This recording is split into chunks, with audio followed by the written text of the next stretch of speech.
bits of Detroit, Michigan. Your ass is listening to Radio Underground. Shit.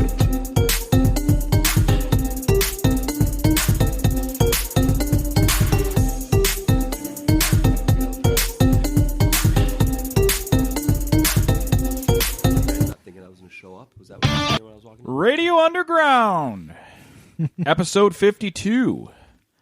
Been a busy week, a lot to talk about. First, introductions. We are Radio Underground. I'm Mike.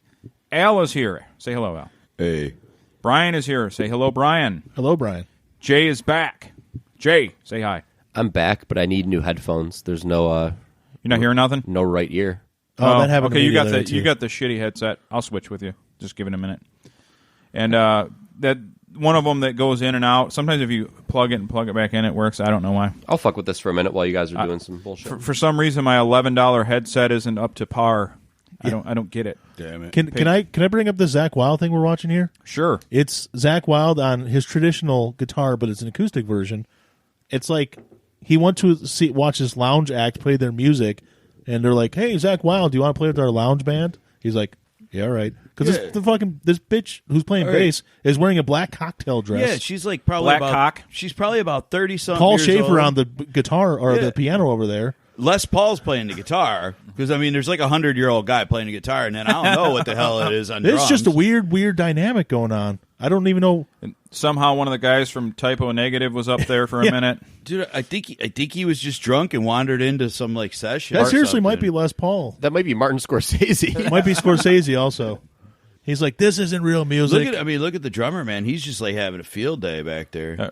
Now, for those of you that follow us on Instagram, I don't know why you would, but I actually have a picture of this subway that Zach's playing in front of. Yeah. Because my GameStop closed, which is next door. Yes. But anyway, that was awesome too. This is different though. He's in an acoustic set now. That cymbal is a goddamn cheese grater. Yes. But that video was awesome. I've never seen that before of Zach playing That in front of the was subway. cool.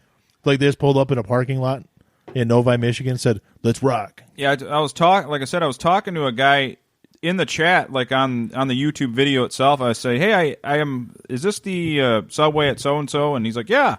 I said, "What happened here? Did he have like was there a music store back then?" He's like, "No, he literally pulled up with a case of beer and a band and started jamming. That's what happened." Hey, you want to hear some rock and roll? Y'all want to hear? Yeah, that's what the exact quote actually. It's funny because you guys were talking about not being able to do that now, but do you guys remember back in the day when 8NX used to be like kind of awesome? They'd have those guerrilla radio shows. Oh yeah. And Limp Bizkit just pulled up to Royal Oak with there was like secret clues of where they were going to be like days leading up to it. And there used to be a record store in Royal Oak. I can't remember the name of it right now. Flipside? No, Flipside's Clausen. It kind of was on the flip side of Washington Street. I know what you're talking about. I Yeah. know what you're talking about, and I can't think of the name Limp of it. Bizkit just pulled up. We're playing on the rooftop. I think they got like 2 or 3 songs and got like shut down or something like that. Yeah. And that was still like 20 years ago. Yeah, it was like right after the Nookie and all that came out. Yeah. Dark time. Y'all want to hear some rock and roll? No. Way more. Dude, I know annoying. exactly what story you're talking about. I cannot think of don't. the name of If it. it was Fred Durst, I'd be like, no. Because there's a seafood restaurant across the street. Talk shit about Lily's. me. Lily's. Yeah. Yep. Although the commercial with the used car commercial where the chick's like got the Limp Bizkit tape stuck in, it just keeps playing the Nookie, and they show the kid in the back seat just jamming to it don't think every I've time seen it that. plays, and then all of a sudden somebody's walking across the street, she's at a stop sign, and it's Fred fucking Durst with groceries in the back. I think he directed that because you know all those creepy eHarmony commercials with the old man. Yeah, He directs all those too. Yeah, I heard gross. that. That's weird. Yeah, he's Which mean with he that the old dude don't do him anymore, does he? Or is he dead? well, no, I don't know if he's dead, but Fred Durst was the director of all those commercials. Neil Clark Warren. He had 3 first names. I think he's still alive. He was creepy. He creeped me out. He was always trying to sell people. You know, he was a pimp. I saw when Fred Durst directed his own homemade porn. Oh, It was cool. horrible. Well, he's directed a couple movies. He directed The Long Shots with Ice Cube. He directed that new movie, The Fanatic. The Moose, is what it was called, with like Travolta and Devon Sawa. Did you see the trailer? No, I didn't see that. I saw the Travolta one, The Fanatic. He directed that. Is that what it's called? Is The Fanatic? 'Cause Where he was like obsessed. Yeah, I think it's called Moose. No, it's The Fanatic. No. I swear to God. I just watched it like 3 months ago. Oh, they must have changed the name of it because he was right. When that movie was getting in pre-production, it was called Moose because I think Travolta's character's name is Moose or something. Oh, yeah, you're right. Yeah. I kind of forgot a lot of that movie. It was it was something. It was something. It was something. It wasn't as bad as I was led on, but once I saw Travolta's haircut, I'm like, this movie sucks. I didn't even give the movie any... Kind of to go a little off, not really go off subject, because you said Moose. So for some reason I thought of Welcome to Mooseport, and the only reason I thought about that was because Gene Hackman's birthday was yesterday. And we talked about that was the last movie. You had to look it up when we were it was his last movie. He Quite was the swan song for a storied career. Yeah. He's the best villain that doesn't seem scary. He on sports radio they were talking about because the guy late at night was like, I'm a huge Gene Hackman fan, and it was his 90th birthday, and they were talking about yesterday. like earlier they're talking about like great sports movies, and not one person mentioned Hoosiers. Yeah, until he said Gene Hackman's birthday's today, and I'm like, then why the hell did nobody say Hoosiers? I can top that. Somebody put out a list of the top 10 Gene Hackman movies and didn't have Hoosiers on it. No. I don't know if I remember Hoosiers. I had to rewatch it on Netflix a few months ago because it had been It's one of the 25 years since I'd seen it. It's good. Is he in the replacements? It's also? really The Replacements. It's yes. a true story. That was on the list. It's a true story that seems far fetched because a white farm team beats an inner city team at basketball. Yeah. So you could like if you made that if you did that as a fiction movie, you're like, this is unbelievable. But even the inner city team only had like what 2 black kids on it. yeah, Inner city in Indiana isn't much, yeah. It's not in exactly 1948 or whatever it was supposed to be. Or It's not 1951. exactly playing South Central No. High, if that's a school. I don't know. So man, that cocktail dress wearing bass player, man, she's jamming. This is just a weird setup. So when I walked in She's kinda here, hot, I though. feel like you guys thought that I was maybe not going to be coming or I'd be late or something. No. But I almost was late, and I was at a bar with my friends, and I went to go put my fucking jacket on, and every table was very close. And when I did that move where you do this, Yeah. I fucking knocked all the fucking beer bottles, all the beer bottles off the table that was behind me, and they all fucking broke on the ground. And I was like trying to, I didn't want anybody to step on it. So I'm kind of like, anybody want to, it was loud. I'm like, anybody want to fucking, clean this up? And no one gave a shit. So after about 3 minutes of me trying and me cashing out my tab, I was like, guess we'll just leave broken glass over the fucking floor. Broken glass everywhere. Yeah.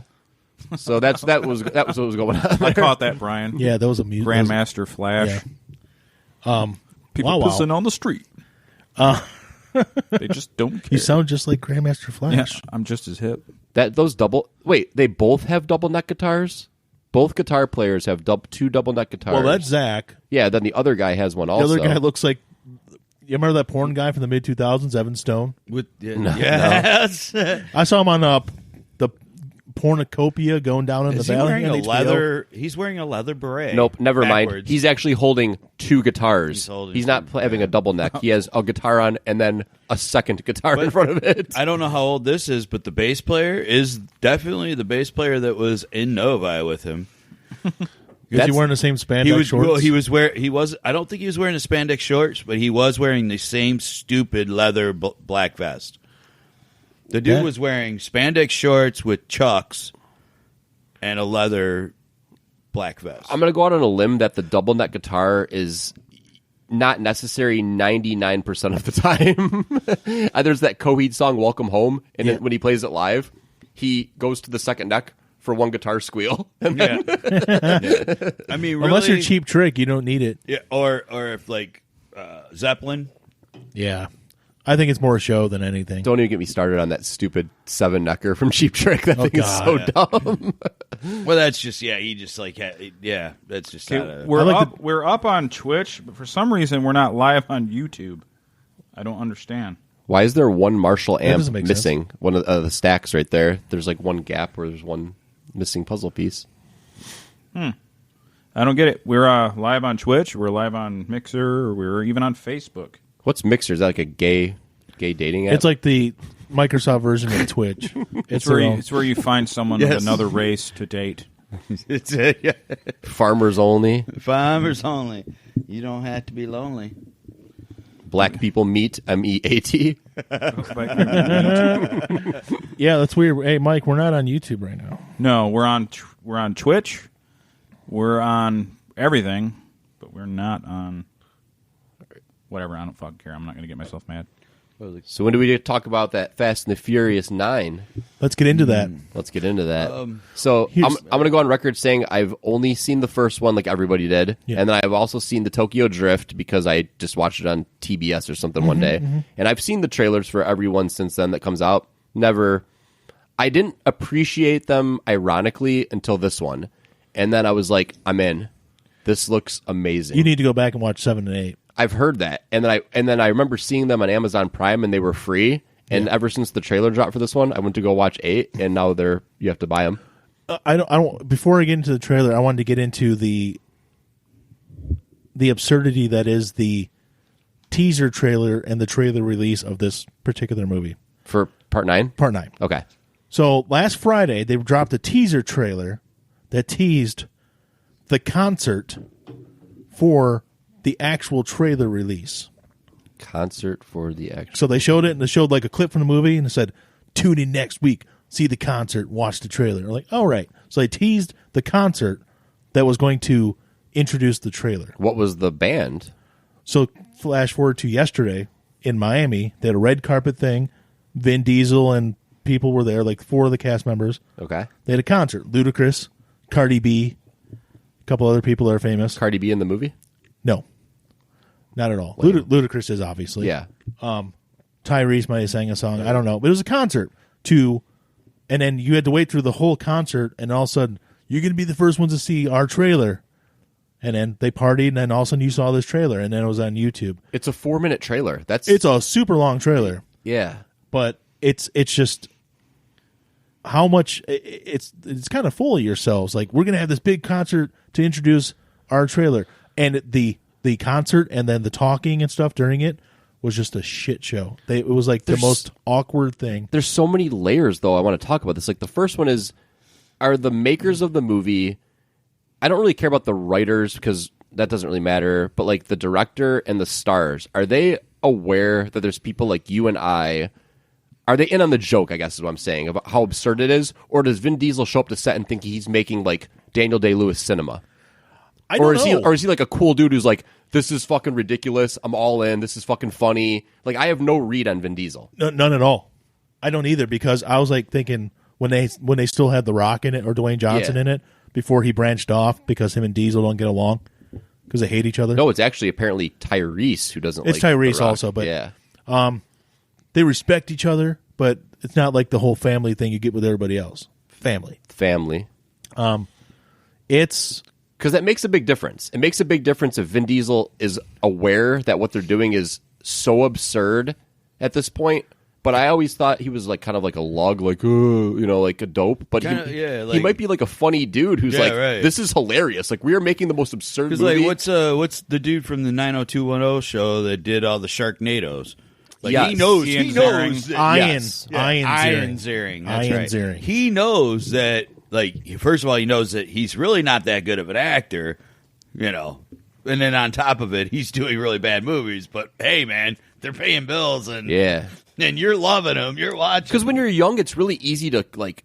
When you're young, everyone's a douchebag. This guy's a fucking door. Like, I didn't appreciate Vin Diesel, but as I get older, I'm like, maybe he's found his niche, and I kind of dig it. He's not a stupid guy. He's actually business wise, he's actually pretty. He made $20 million for like the second Fast and the Furious. Like, with inflation, that movie came out in 2002. He didn't make the second one, or he didn't come back until like 4 or 5. Whatever one he did when they brought him back. Yeah, that was like a big deal, and like that's like that was like Tom Cruise money. He made even more than that because the only way he would come back is if they gave him the rights to Riddick. So he owns the Riddick franchise. Oh, that's the Pitch Black. Pitch Black, okay. So he owns that now because he came back to Fast and Furious. And while that second movie didn't do well, he didn't make money off the second one. But when he made the third one, which was just Riddick, I think. I don't know. I've never seen those. It was like pure profit for him because he owned the character. He everything with it.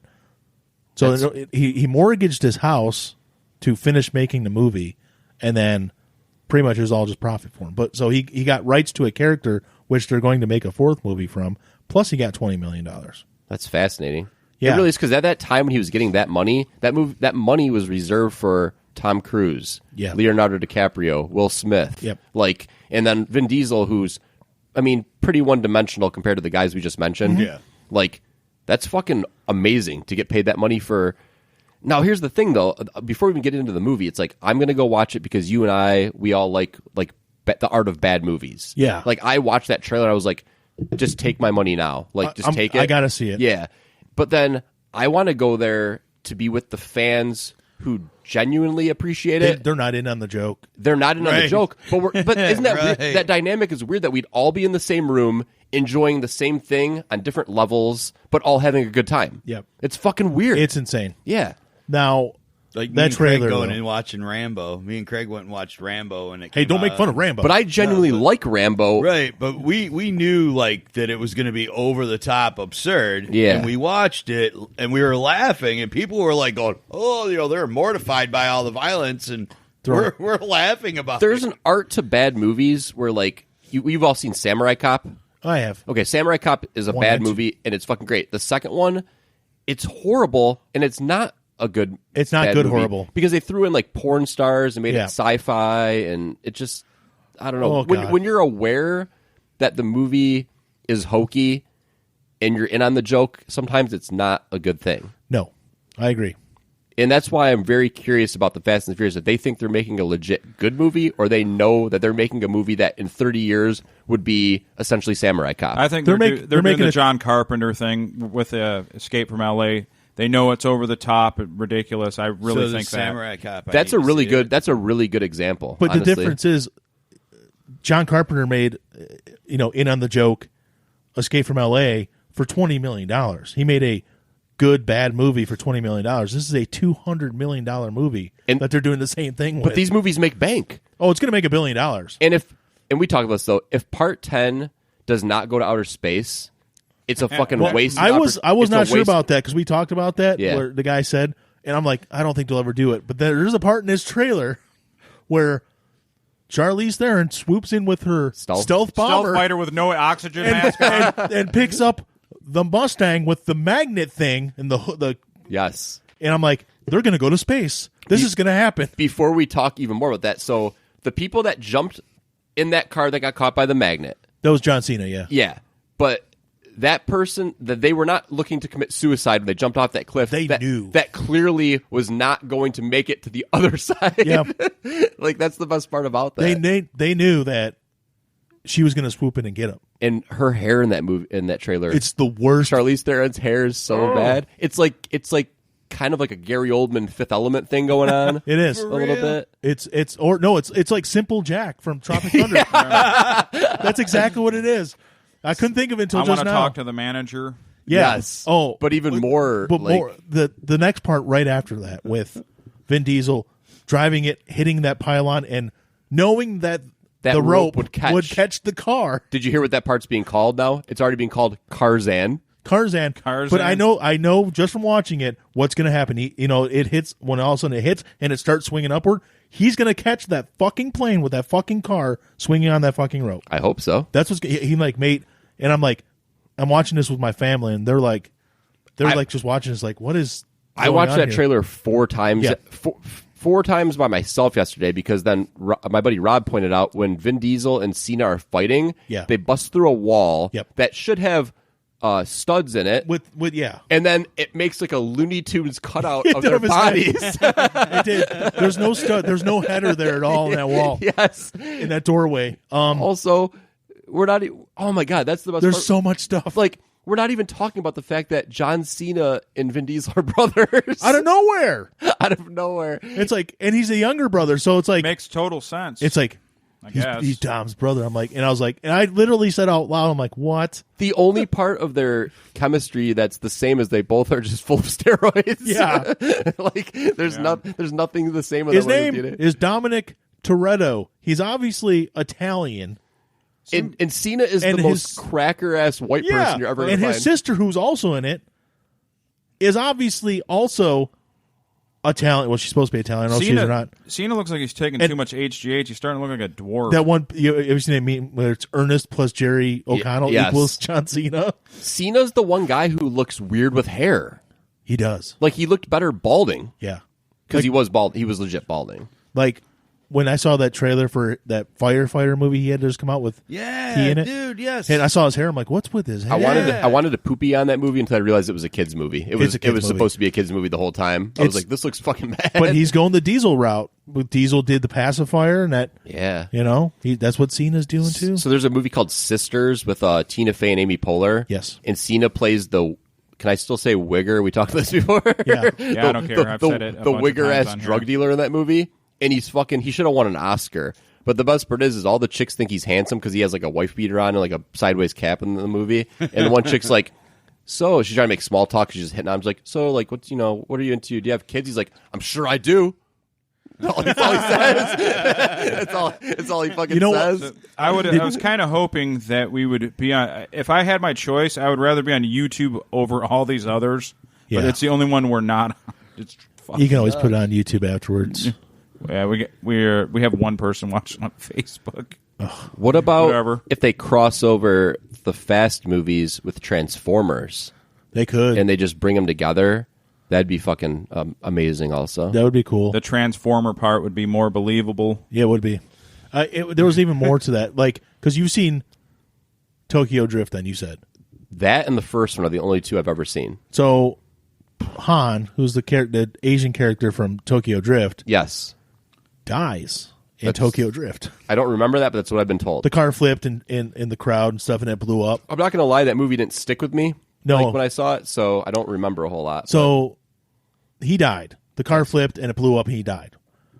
And then later on, when they decided, well, we need Jason Statham in this movie, they made it that as revenge, he made the car flip over and blew it up. So they kind of retconned it a little bit. But Han died. He's dead. Okay. But then all of a sudden, he's walking in the trailer in this movie, eating his bag of peanuts. Yes. How many times could they were racing movies? They were racing movies, and that was it. Man, someone they said did 10 Jason movies, man. He just kept coming back. How did they go from this a racing movie like street racing to they're the world's? There's basically like fucking super spies now. They all know martial arts. Someone said in the first one, weren't they like stealing like DVD players or They're something? stealing DVD players and shit. They were stealing stuff from trucks. I've never seen any of these movies. And also now you're watching it, and all of a sudden they all know all these fighting skills. Yeah. They're like super agents. What the fuck happened? Here's my social experiment. Outrunning submarines. This ninth one hooked me. I'm in. I'm all in. I'm seeing it in the theater. You need to go back and watch them. I'm going to watch them in reverse order to find out when they weren't fun. Let me see. Because I had someone tell me tonight, I haven't watched 5 1 minute was probably of one of the movies. Hobbs and Shaw. I got a raring endorsement for Hobbs and Shaw today. It's one of the funniest movies you'll watch. Yes, that's what I heard. I heard it's like Tango and Cash. For real. It's so over the top. Is it really like? Is it Tango and Cash? Like? It's like Tango and Cash on steroids because they're all on steroids. They're on steroids, but it's so like one of the guys who I follow on Twitter, who's actually a movie review guy. His name is David Rosen. And we'll have a little conversations, and he'll have like group conversations.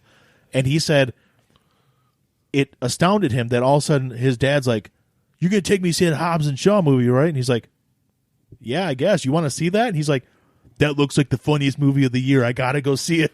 His dad legit thought it was a comedy just by watching the trailers for it. Yeah, I need to see these. Like I said, I went to go watch Part 8, which I guess is called The Fate of the Furious. Yes. Last night, and I wasn't about to pay $4.99 on Amazon. Sounds like a Sony exclusive game. Yeah. Fate of the Furious. It's and then like the 7th one's called Furious 7. They're just taking this one's with Fast 9. They'll do that. Yeah. But 4 was the last one that was going to be and the 10. And that's how they did it. They did it as 3 separate trilogies. So the first one's its own movie, and then they're going to count it as like trilogies. So 2 through 4, 5 through 7, and 8 through 10 are the trilogies. It's got to be called FX, right? Fast, like 10 FX. I guess so, but that's what you got to do.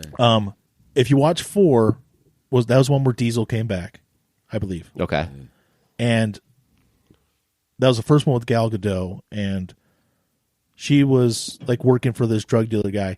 It was still believable at that point. And then they got into 5, and there's a part where they drive off this cliff, and there's a railroad trestle, and the water's at least 300 feet below, and they just drive off it, and then they jump out of the car and just fly into the air and just fall into the water and don't get hurt.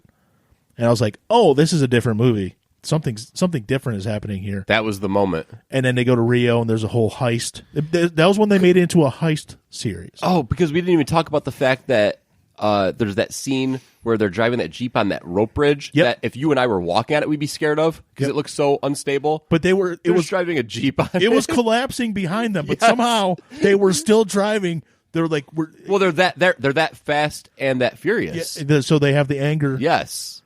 It's It looks like the setting. How many walls can you crash through in fight scenes too? Because not just those two, but Michelle Rodriguez kicking people's asses and going through a wall out of a 3rd-story window.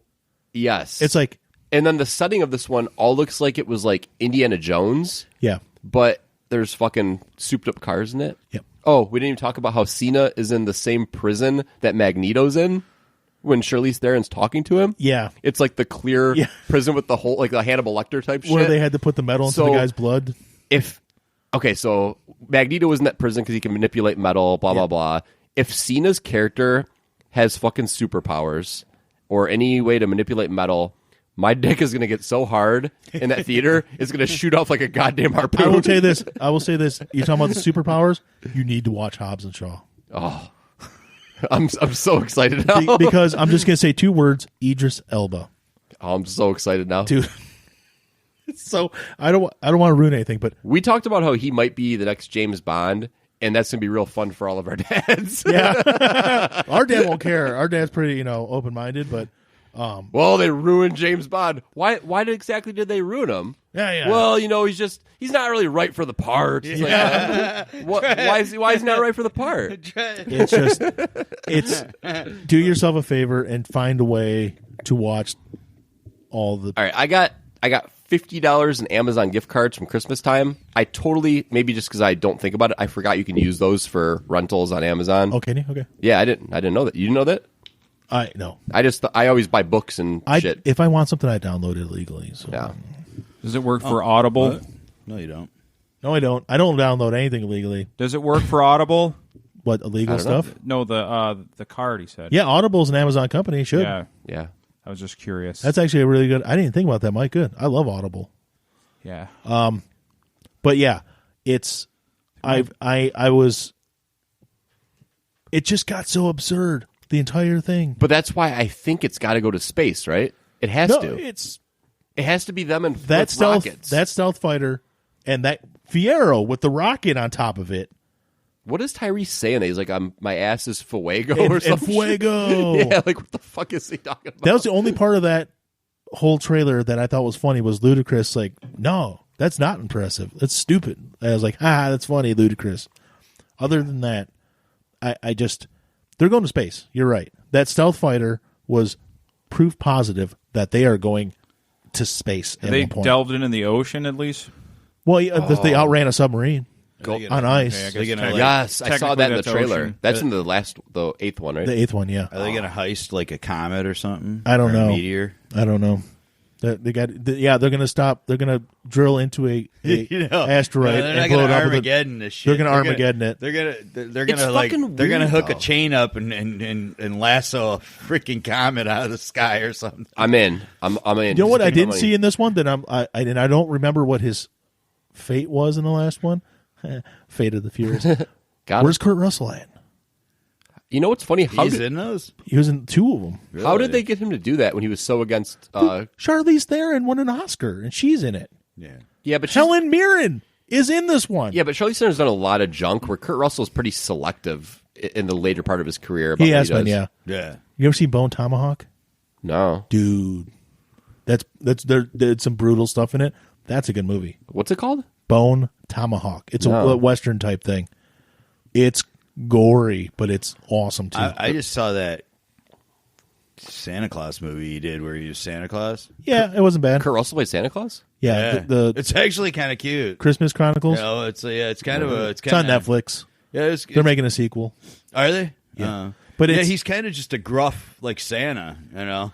I didn't like. I love all Tarantino movies, but when I saw Hateful Eight in the theater, I don't know if I just was like not ready for a 3-hour movie of just one like this room. Yeah, essentially. But then when I watched it a second time, I fucking loved it, and he's so fucking good in that movie. The part where he actually destroyed that real guitar.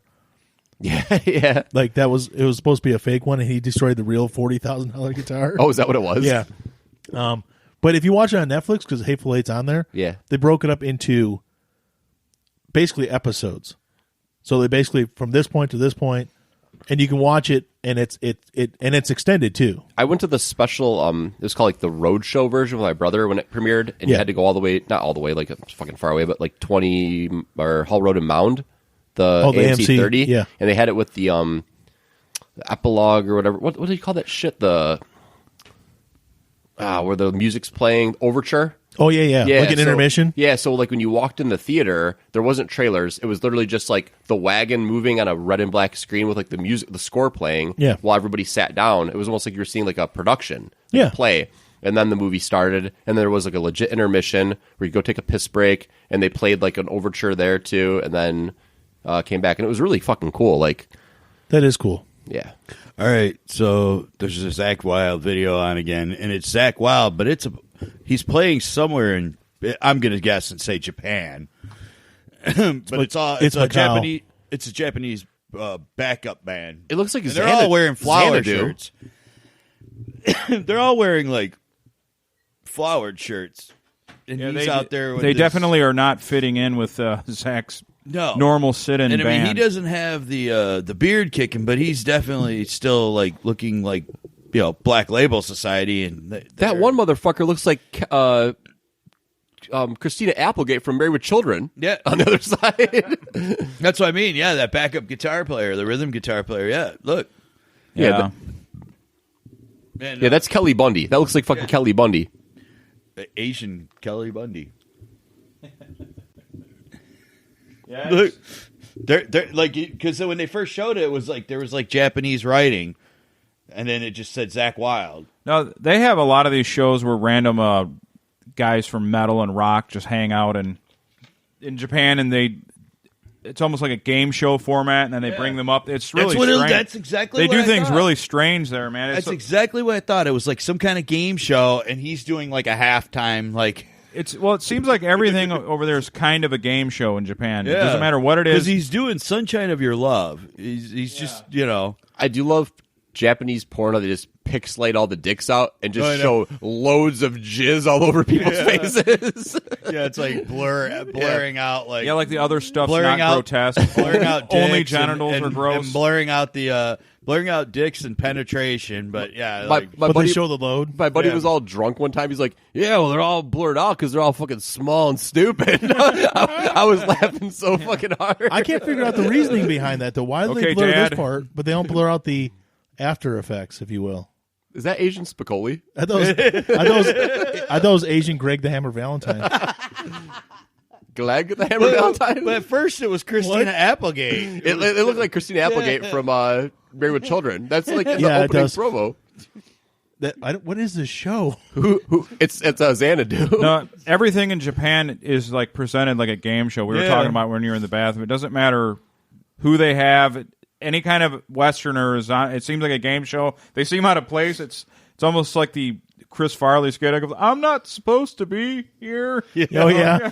They said go watch a game show, not be on a game show. There's that one thing where it's like you and I are across from one another, so there'd be like a big straw, and they drop like cockroaches in the straw, and we're supposed to just keep blowing, so blow the cockroach into the other person's mouth. Oh yeah, and it goes on forever because the straw's so fucking long. All right, who's that guy that didn't want to hear about Fast and the Furious? That was Phil. Do I know him? No, he's been on the show a couple times. Oh, is he's been Phil on? No, he's not on. No, no one's commented at all. We've had viewers, but no one's commenting. He's going to avoid us anything. because we're talking about the Furious. I don't need to keep going. I don't want to like drive somebody mad. But one more thing, why did they spoil the brother connection? I know. I thought the same thing. Because I feel like if I was watching that movie, and even if I suspected it, just knowing like when that was revealed, even if it's 20 minutes in the movie, amazing. This is amazing. Like, there's no need to spoil That stuff. should not have been in the trailer. It shouldn't have.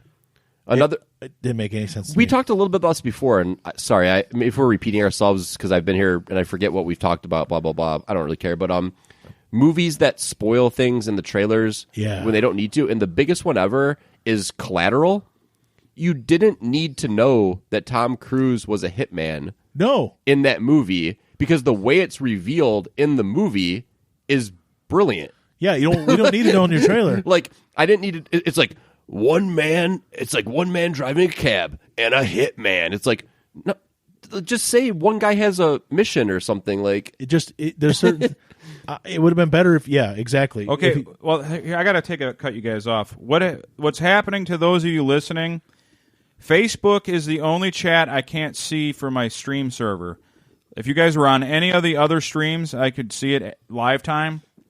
But so I have to have my phone to read comments. So that's why I'm not responding. Is it live on Spreaker?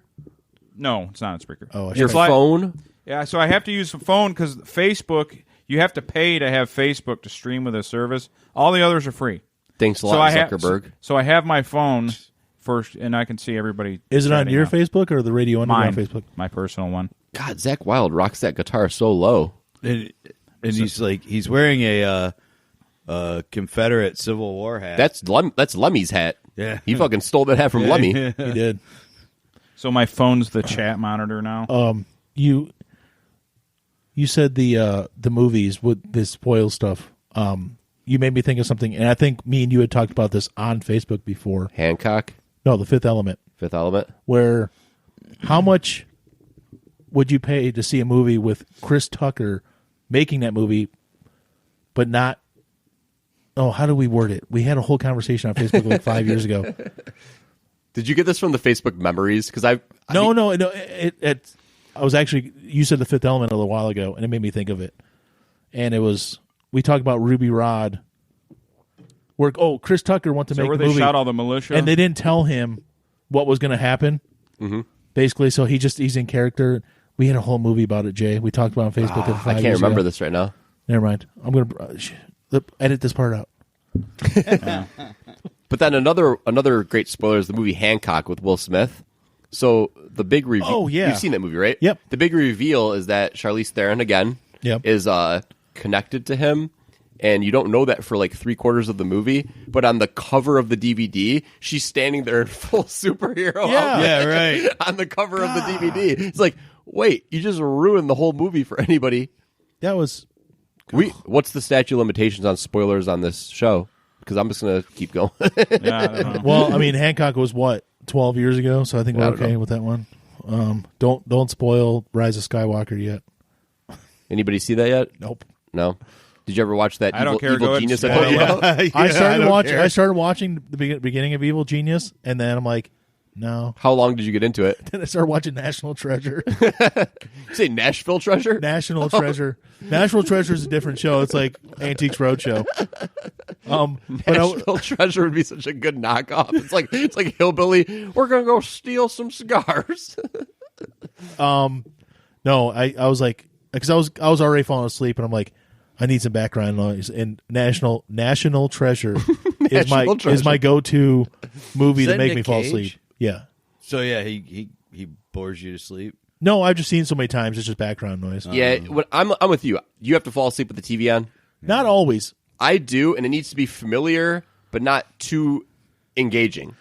Most of the time, or if it's too cool or exciting, you won't sleep. Yeah, I'm not watching Terminator 2 to go to sleep. I pretty much put or Starship Troopers. Office reruns. Best thing. Reruns. Watch Saw 3. It's usually Poltergeist. It's a movie I've seen so much that I know the dialogue and I know what's happening. I just turned down for basically like 4 on my TV. I had to get fucking sleep the other night, and I was like, I had to wake up at 5 in the morning, and I started watching this thing on one of the Nat Geos or really awesome cinematography of animals. Oh yeah. But the audio was not doing it. I just sat there and just watched like leopards eating fucking fish, and I'm like, what am I doing? Like, I'm not going to fucking sleep because the whole art of that kind of show is the view. Yeah, not listening to shit. Like I sleep during the day, and then certain days out of the week, Comedy Central just plays South Park all day. Yes. And so I leave that on. But like if it's not that, I usually I'll either go to if I get lucky, BBC America will be running the Planet Earth marathon. Yep. Oh, yeah. I love that. David Attenborough. That's a great one, yeah. So David Attenborough talking about the planet and talking and his voice just like I'm like I start watching and I'm like done. Am I an idiot for not knowing that his brother Richard was Jurassic Park guy? Oh, there's probably a lot of people that don't know. Like I didn't know that till like way late. He was by time he was like a renowned accomplished actor by that time. So I mean I knew him from just a lot of old movies. Oh yeah, so Jurassic Park. Richard Attenborough was 40 years into his career. Yeah. That's another movie that's veering. That's that movie. That series is veering on Fast and the Furious levels of bad. Like the first Jurassic Park movie it's a classic. It's amazing. Yeah. Second one, it's what you'd expect a second one to be. Third one, whatever. But then they did the Jurassic World with fucking Andy from Parks and Rec. Yeah, Andy. And it fucking is terrible. And then that second one is No, like I said, Oh, my I didn't God. hate Jurassic World. And it actually, in comparison to, what's the second one called? Forbidden Kingdom? Something like that? Electric Boogaloo. I don't Electric remember. Boogaloo, yes. Anything with a 2 is Electric Boogaloo. Dude, that movie, I remember 2 parts of it. The island blew up, and they were auctioning off dinosaurs later on. How do you make dinosaur movies unfun? I don't know. Like, did people start like, okay, we got this dinosaur movie. What do you guys want it to be about? Politics. Yeah, right. Like Okay. the second one's all about politics. The Republicans caused all this. You're not Donald Trump. You're not far off. No. You're not far off. It was like what constitutes a animal life in a courtroom. I'm like, this is not what people want to see. They want to see dinosaurs and adventure. Oh, wait, Goldblum was in the second one, wasn't he? For like 10 Yeah, minutes. that's right. They're bringing back the whole cast. I can't think of his name right now. Sam Neill. Sam Yep, Neill Phil and says, Laura Dern. hot damn, tell Horsecock Al he's the best. No, I won't tell him that. No. Who said that? He just said it Phil. out loud. Oh, Are you Horsecock Al? Yeah. That's his nickname. that was.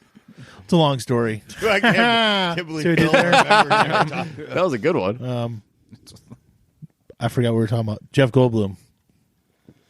So And the whole cast. So him and Laura Dern are going to be in the movie together. Yes. Weren't they together? And then he like dumped on her ass. They were together during, like, at the end of Jurassic Park, and they were together for like 3 or 4 years. Yeah. Did you and then guys he, know- like, totally dumped on her? That dude's ass, the didn't he? original Spurg. Did you guys know how many women, I should say girls actually, because we're going into our 30s and maybe our 20s, think Jeff Goldblum's handsome?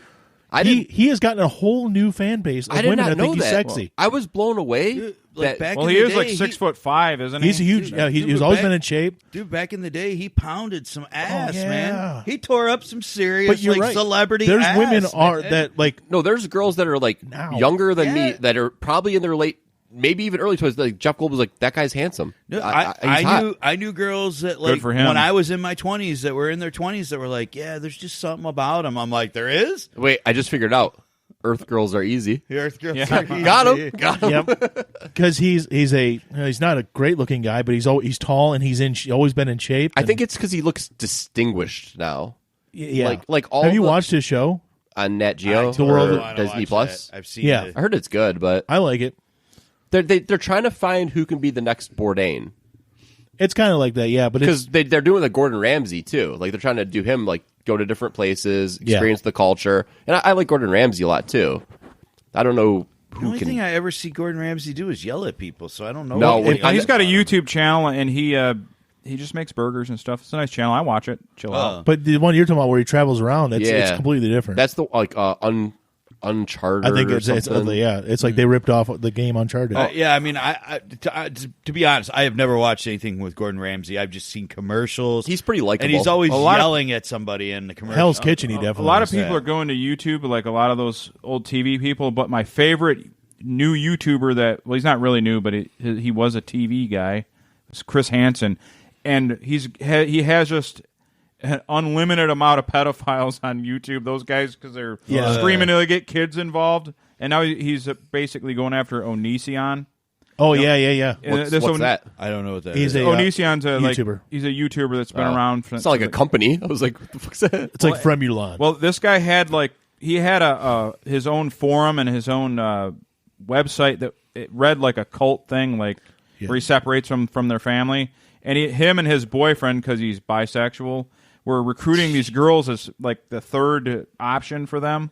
Like they're a three-way or whatever. And they were all underage. Anyways, Hansen's on him. He's going to get in trouble. This sounds fascinating. It is. It has. Totally. Look up anything. Look, Chris Hansen. Anything by Chris Hansen and Onision or his arch rival, Repsion. Can I get a spelling on Onision? No. Onisi. They call him Onion Boy to make. But It's like onion with an extra SI in there. I'm going. Yeah, I mean, I'm sure if you Onision. type Chris Hansen, it's coming up. Well, and he, but his main rival, Repsion, has been telling everybody about what a piece of shit he is. And he's been harping for years now, and now it's finally. These sound like out. SoundCloud rappers. They're white. Everybody so involves white. white. Everybody involved is white. Repsion. They don't rap one bit. Lexicon. Yeah. Oh my God, names are stupid. Yeah, but it's pretty interesting, like, because there were channels that outright like advocated like, well, here's why I'm a pedophile. There was those kind of they got shut down, but Chris Hansen's on there, so they're going to get everybody. We got to quit talking about it ourselves. He's going to show up here. No, remember, I mean, I think we started to have that discussion one night. Where I remember watching like talk shows back in the 90s, and they had these guys on from NAMBLA, and they're like trying to like plead their case. They're pleading their case that a boy deserves to be, if he wants to be in love with me, he deserves to be in love with me. And I'm like, that's not how it works. That's not how any of this works. I'm like, he's 9. What the fuck are you talking about? Are they members of the Super Adventure Club? Yes. It's pretty horrific to think that there's the North American Marlon Brando lookalike. That's another subject I actually wanted to bring up because that was how 90s TV was. Yeah. And then where they had Gigi Allen on there talking about like all his crazy shit. But it made me think of something, and I wanted to talk about this. Remember the Jenny Jones murder? Yeah. Yes. Lake Orion. To show you guys how much Scott Amador. Yeah. To show you how much times have changed. I remember like media people, even in court, she got like, well, you had a guy come on TV and a gay guy say he liked him. What'd you expect to happen? It's like, oh. People in your like back then the mindset was so different. Like, well, how would you feel if you went up there and some gay guy said he liked you? You gotta kill him. Yeah, that's how things were. Back then. It is, dude. It's like they were like blaming Jenny Jones. I mean, like seriously, back in the 90s, it was like people really thought there was still like this.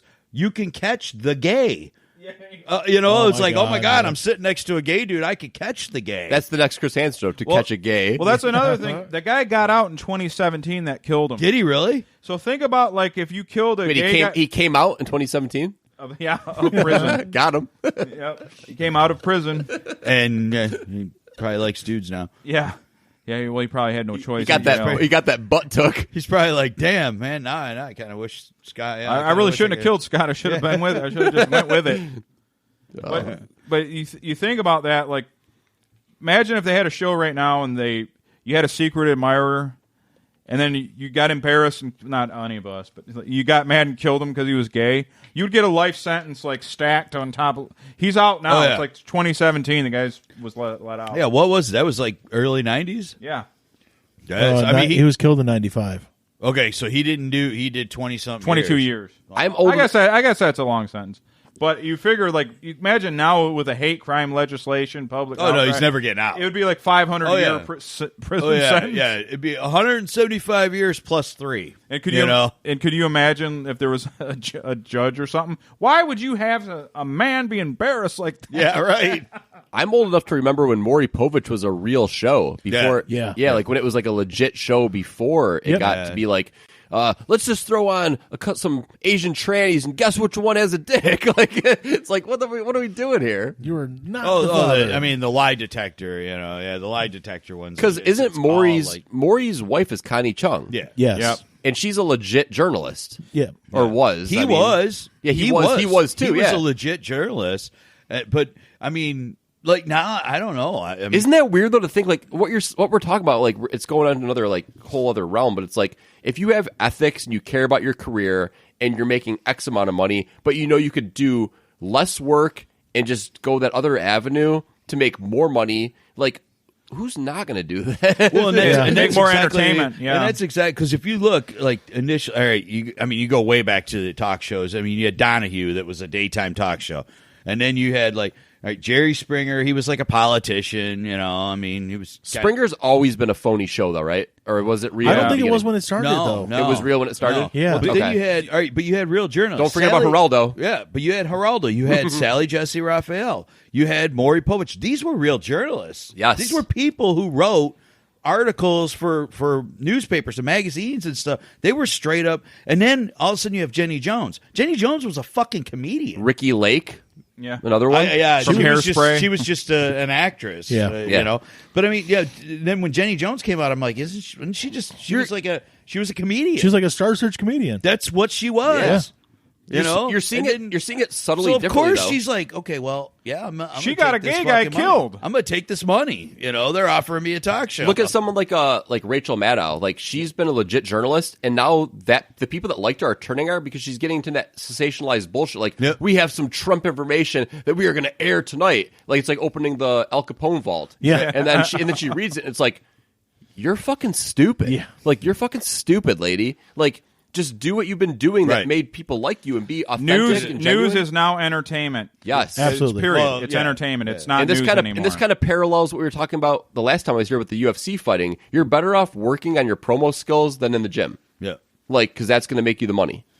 Yeah, because these guys know. Like I told them a few weeks back that if I was running the country, the first thing I'd do is all the heads of the big media, like CNN, Fox, all of them. I'd go right in. They'd all be arrested for domestic terrorism, for terrorizing our minds with sensationalized bullshit all the time. It's fucking wild. It's really when you put them all on trial. Like when you step back, it's fucking wild. It is. It's crazy. And there would be a coup and stop you. All the money they have. You brought up wrestlers, and that was a point I was going to bring up. So, hey, Edge came back. Yeah. And somebody had this whole collage of all these wrestlers that are now... Do you have real coffee, too? That are now becoming... Because Edge has always been a name, but he hasn't been able to wrestle for so long because of the injury and stuff. Yeah. They have so many old dudes wrestling in that organization now. Yeah. They're becoming the WCW of the 90s. Styles is 42. Brock Lesnar is 42. Edge is 46. R-Truth is 48. They have all these old guys that are now becoming bigger names. Yeah. They are literally turning into the WCW again. Well, the thing with... Yeah, like... They're so scared to give the reins to young guys to, like, let them... Wrestling has always been that way. Always. Yeah. They're the worst. But you can only bring back the old guards for the cheap pop until they're either dead or till like it just falls. Like I don't think when they bring Ric Flair back, they're getting the response that they think that they're getting. No, the response from the Edge thing was probably huge. But Edge is still young enough, and he also went out on terms that like he went out young because of the injury. Yeah. And his whole thing was like, I'm coming back. I just talked with my friend. We don't know if he's coming back because he really is okay or he's coming back because the money. I think it's both. Because if you look at somebody... Has medicine advanced in that kind of... I don't know neck surgeries, back surgery. I'm sure I don't know that shit at all. It could have just been time, too. He just needed... It was never enough time to heal. He signed a $3 million a year contract. $3 million to wrestle a year. 5 matches a year. 3 matches a year. With 25 appearances. Is he that big of a draw where they can they're going to get their... Yeah. Edge is one of those guys that he's so dynamic in the ring. He's not like Hogan doing a leg drop. Edge can still move, yeah. Edge can go in the ring. Like, Edge can put a match on that's... You might be right. It was either 3 or 5 matches a year. Either way, though... and 25 appearances. Your point is what we've all talked about. It's like, when all the guys get to be ancient... Who do you bring back for that cheap pop when you didn't make any new stars? I don't think Ted DiBiase's doing anything right now. Bring him back. The Son? Ted DiBiase. No, the original $1 Million Man. I tried to watch that documentary on Amazon Prime, and it got so Jesus-y half hour in, I had to bail out. Which one? Well, he became a Christian. And well, no, $1 Million Man's always been, I guess, religious. Like, oh, really? Life. I didn't know. I had no clue. Yeah, but then the documentary just turns into all about Jesus, and I was like, I can't do this right now. Like, it's lame. Ted DiBiase, you said? Yeah. Yeah. What happened to Virgil? Virgil's He was actually emancipated. Virgil's funny, man. He had a Ted DiBiase. Brian talked about it before. He actually went out there in the 90s with a slave. Yeah, I know. Yeah, in the 90s. We were talking about that 80s. one night when we were watching all that. When we were watching all that wrestling. That to me is And then he bought a slave off of. He bought off Sapphire and took her from Dusty Rhodes. Yeah. So bad. It's 10 minutes into that DiBiase documentary, though, shit he would does this never thing where happen here. he finds it's like Nowadays. 1988, and he finds a little black boy in the crowd. He's like, the basketball. "Yeah, he's like, it's my favorite. If you can dribble this basketball 10 times, I will give you and your family $500." He's like, "I know you guys need it," and I'm like, And the kid gets 9 and he's going to do a Yeah, 10th. and He's he like, oh, slides he kicks the away. basketball. Yeah. I'm like, that's so It's good. my favorite. My favorite. Yeah, I posted it on the page like 2 years ago, and everybody's like, "Holy shit! I never saw this before." That's a problem with modern wrestling. They're all like shades of gray, and it's just the entertainment. Back then, you had like pure heels. They were just had no redeeming qualities whatsoever. Like they were just evil. they're doing a better job now of chiseling out characters, but there was a point from like you said, like 2000. I didn't watch wrestling from like 2000 2012. I had to go back for that whole 12-year segment and like look up things. A lot of that is just built dude in underwear. Yeah. It's like every guy is Randy Orton. It's every guy is like a good-looking, built guy with trunks on, with no character development. And they've done a lot better lately of like having characters now, but it's still wrestling used to have not like good. You had guys that were good talkers, you had guys that were good workers, you had fat guys that didn't seem athletic at all. They're bringing that back though now. There's this guy Otis from Heavy Machinery who does like he's fucking great. Yeah, where are all the who's the fat other guys? fat guy? Wrestling doesn't have any fat guys. Kevin Owens. Kevin Owens is good. And he's fat. He's Stocky. He's strangely great in the ring for his body type, but I wouldn't call him fat. But He's stocky. what was the catcher they always called like the Pepsi Man from the Tigers? A couple of years ago, Laird. Gerald Laird. Yeah, kind of like that kind of. Gerald Laird. I saw him in a subway in Rochester. Yeah. I wonder if they could do you like. told the- I wonder if there's a market great. for like. Remember, what was it WMAC Masters? Oh yeah. Womack, yeah. I wonder if there's like a market for like a wrestling league that would be like super hokey, like everything was a gimmick, like a job back in the day. Yeah. So it was like we're watching a policeman fight a garbage man. I wonder if you could just do that as like a not to a live audience, but like Yeah. and like everything be like an occupation. Like, oh god, this week tune in, the postman's fighting the police officer. Like, Could you have a rich dude buying a person? you can. Could do that. Can we get away with Wasn't that? WMAC Masters one that like Bruce Lee's daughter was one of the commentators on? I think Shannon Lee was. Shannon Lee, yeah. Was she the one that was wanted once upon a time in Hollywood to not be shown in China because they disgraced her father? They disgraced her Yeah. father. And That then- she was 3 when he died. She didn't know shit about But then her dad. Tarantino was like, okay. And then he just added more footage of Bruce Lee into the movie. Like, I love that shit. Tarantino was like, nah, I'm cool. I'm not going to fucking bend over and take China's dick up my butt. I'm just going to add more Bruce Lee into the movie. Yep. I still haven't seen that either. So It's great. This is the first year where I saw the Academy Award nominees where I've actually seen the movies. yeah, This is unheard of. I've still not seen Joker though. I got it halfway through, and it's like it's making me too anxious and stuff. It's It's like I'm like, gotta have a sedative to watch But it. it makes you really. But even the movies I haven't seen, I like or I know the nominees, which is different than any other fucking year. Yeah, you saw a lot of movies. What was that shit ass movie that was black and white? That was like a silent movie. The Artist. Yeah, what was that? I watched like almost all that one day. I was like, who watches this shit? I don't know. That movie I was- still never saw it. That movie was junk. Never saw it. My God. I remember when it won, but I was like, yeah, Or La La Land. I tried watching that garbage. What is that nonsense? that wasn't as bad as The Artist. Get out of here with that. It was just that was a weak year for movies, I guess. The one movie that actually because I want to be on like the thumb on the pulse when it comes to like movies. Yeah. So whatever fucking movie wins, I want to eventually see it. So I try to watch these movies. Shape of Water, that was fucking good. Yeah, I like that. yeah, it was a good movie. That's a movie that's nominated right now. No. it 2 won years ago? 2 years ago. But it has this like weird like it almost feels like a throwback to like King Kong or like Godzilla style, but it's like a romantic. It's actually unique. It is. Yeah, and it's the guy who made like Pan's Labyrinth and the first Pacific Rim and stuff. Pacific Rim job. Yeah, Guillermo del Toro. He made the first Hellboy, first 2 Hellboys. Oh yeah, he made those. The good ones. They made another Hellboy with David Harbour, right? Yeah, they did. Yeah, no one saw that. I saw it.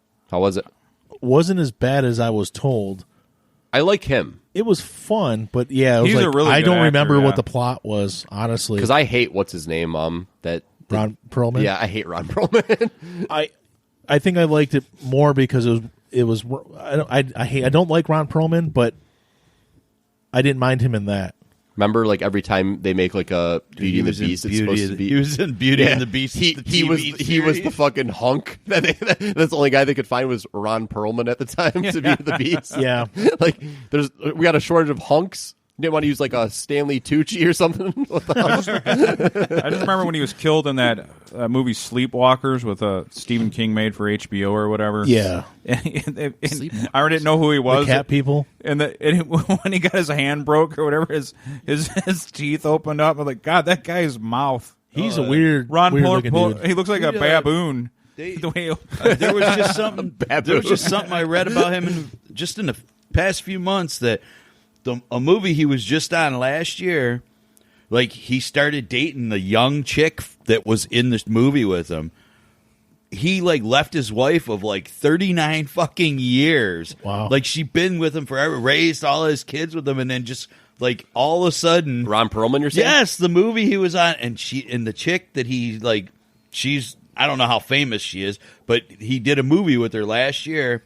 She's like 25 years old or something like that. So they're gonna be together forever. She's smoking hot. Yeah, they're she's gonna smoking be together hot and true love. And he just like left it. And he was married to a black woman for like 39 years. He was with her. It was Sapphire. This is the twist. Yeah. Of the podcast. And I was like, dude, and all I could think was, I'm like, she took her polka dots off and like, left. Ron Perlman. I mean, I'm like, I looked at the woman he was with. I was like, I go, what do these women see in this guy? Ron Perlman looks like fucking like the missing link version of Will Ferrell. Yeah, like it's fucking. I don't know how to explain it. That you just did like Neanderthal Will Ferrell. That you just explained it. That was it. Like I see him on screen and I just get annoyed. Like you ever see the movie Drive with Gosling? It's a fucking good movie. But I liked it. I know a lot of people that didn't. I haven't seen it. But like he wears like an Adidas tracks and he's like trying to be like a gangster in the movie. And it's like. I know he's playing a character, but I'm like, God damn, he probably really is like this in real life. Like, yo, fucking, what's up? But I don't think he is in Ron Perlman. Oh, like, yeah. Oh, that's and he was in like the first 4 or 5 seasons of Sons of Anarchy too. Never watched that. I watched. It got out of hand. In Drive though, they made Albert Brooks. Albert Brooks was great. A mobster. Yeah. Kinda. Amazing. Yep. Who knew that he could do that? He was great. Yeah, he was great. Yeah, I like that movie because the movie was pretty good. The soundtrack made it better. Yeah, because they'd never say when it takes place, right? No, that's the beauty. But it's like of an it. 80s synth type, new wave type thing going on. But it easily could have been 2012 or whatever when they made it, right? Was it that long ago? Holy crap! I think it was. Yeah, the part because there wasn't much going on. There was some stuff going on, and then they robbed the place, and there was some violence, and I was like, oh, this movie moves kind of slow, and then. The redhead is in the bathroom, Christina Hendricks. Yes. And there's shoots through the window and just like hits her face. I'm like, holy fuck. I wasn't expecting it at all. They actually kind of scared me. Also, give me that jacket. That jacket awesome. fucking rules. Drive is a good movie. That scorpion jacket? Yeah. Woo. Woo. Yep. He's really good at driving. The only movie I've ever seen. It's like Baby Driver. Maybe they could This is with Ryan Gosling in it? Yeah. Because the only movie I ever saw was with him and the doll. Oh, Lars and the Real Girl. Lars and the Real Girl. Gosling's actually a great actor. Oh, really is. You know what? I didn't know who. I really, I'd seen that he's in all this good stuff. dancer too. But I've seen when I saw that movie. I'm like, I'm gonna watch more Ryan Gosling movies because I thought it was a great movie. Even though the girl who watched it with me went, that was stupid. I'm like, I think he won an Academy Award when he was young for Half Nelson. He plays a teacher in the inner city who's a crack addict, like a drug addict the whole time. That was really good. You're going to bring up one I was going to try to beat you to. Place Beyond the Pines. Great movie. Yep. And how 3 parts. So it's like the first part's That's him and Bradley Cooper, right? yeah, and then the kids at the end. That movie's great. Who else is in it? Who's the lady? Eva Mendes. Oh yeah, that's his spouse. No, they're not married, but in real life. That movie's great. Did he Scalding do a hot, movie with man. Harrison Ford? Yeah, the Blade Runner.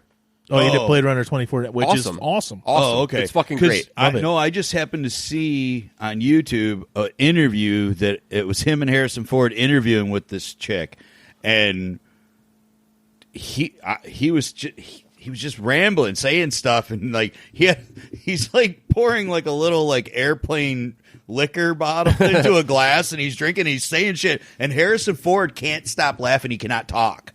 He cannot do the interview because Ryan Gosling's not really saying much. He's just making little comments. Yeah. And every time he does, Harrison Ford just like drops. Man. If you like the original Blade Runner, Yeah. the second one was like a very, very awesome continuation of that story. Cool. Yeah. Yeah. Yeah. And they're talking about wanting to do a third one.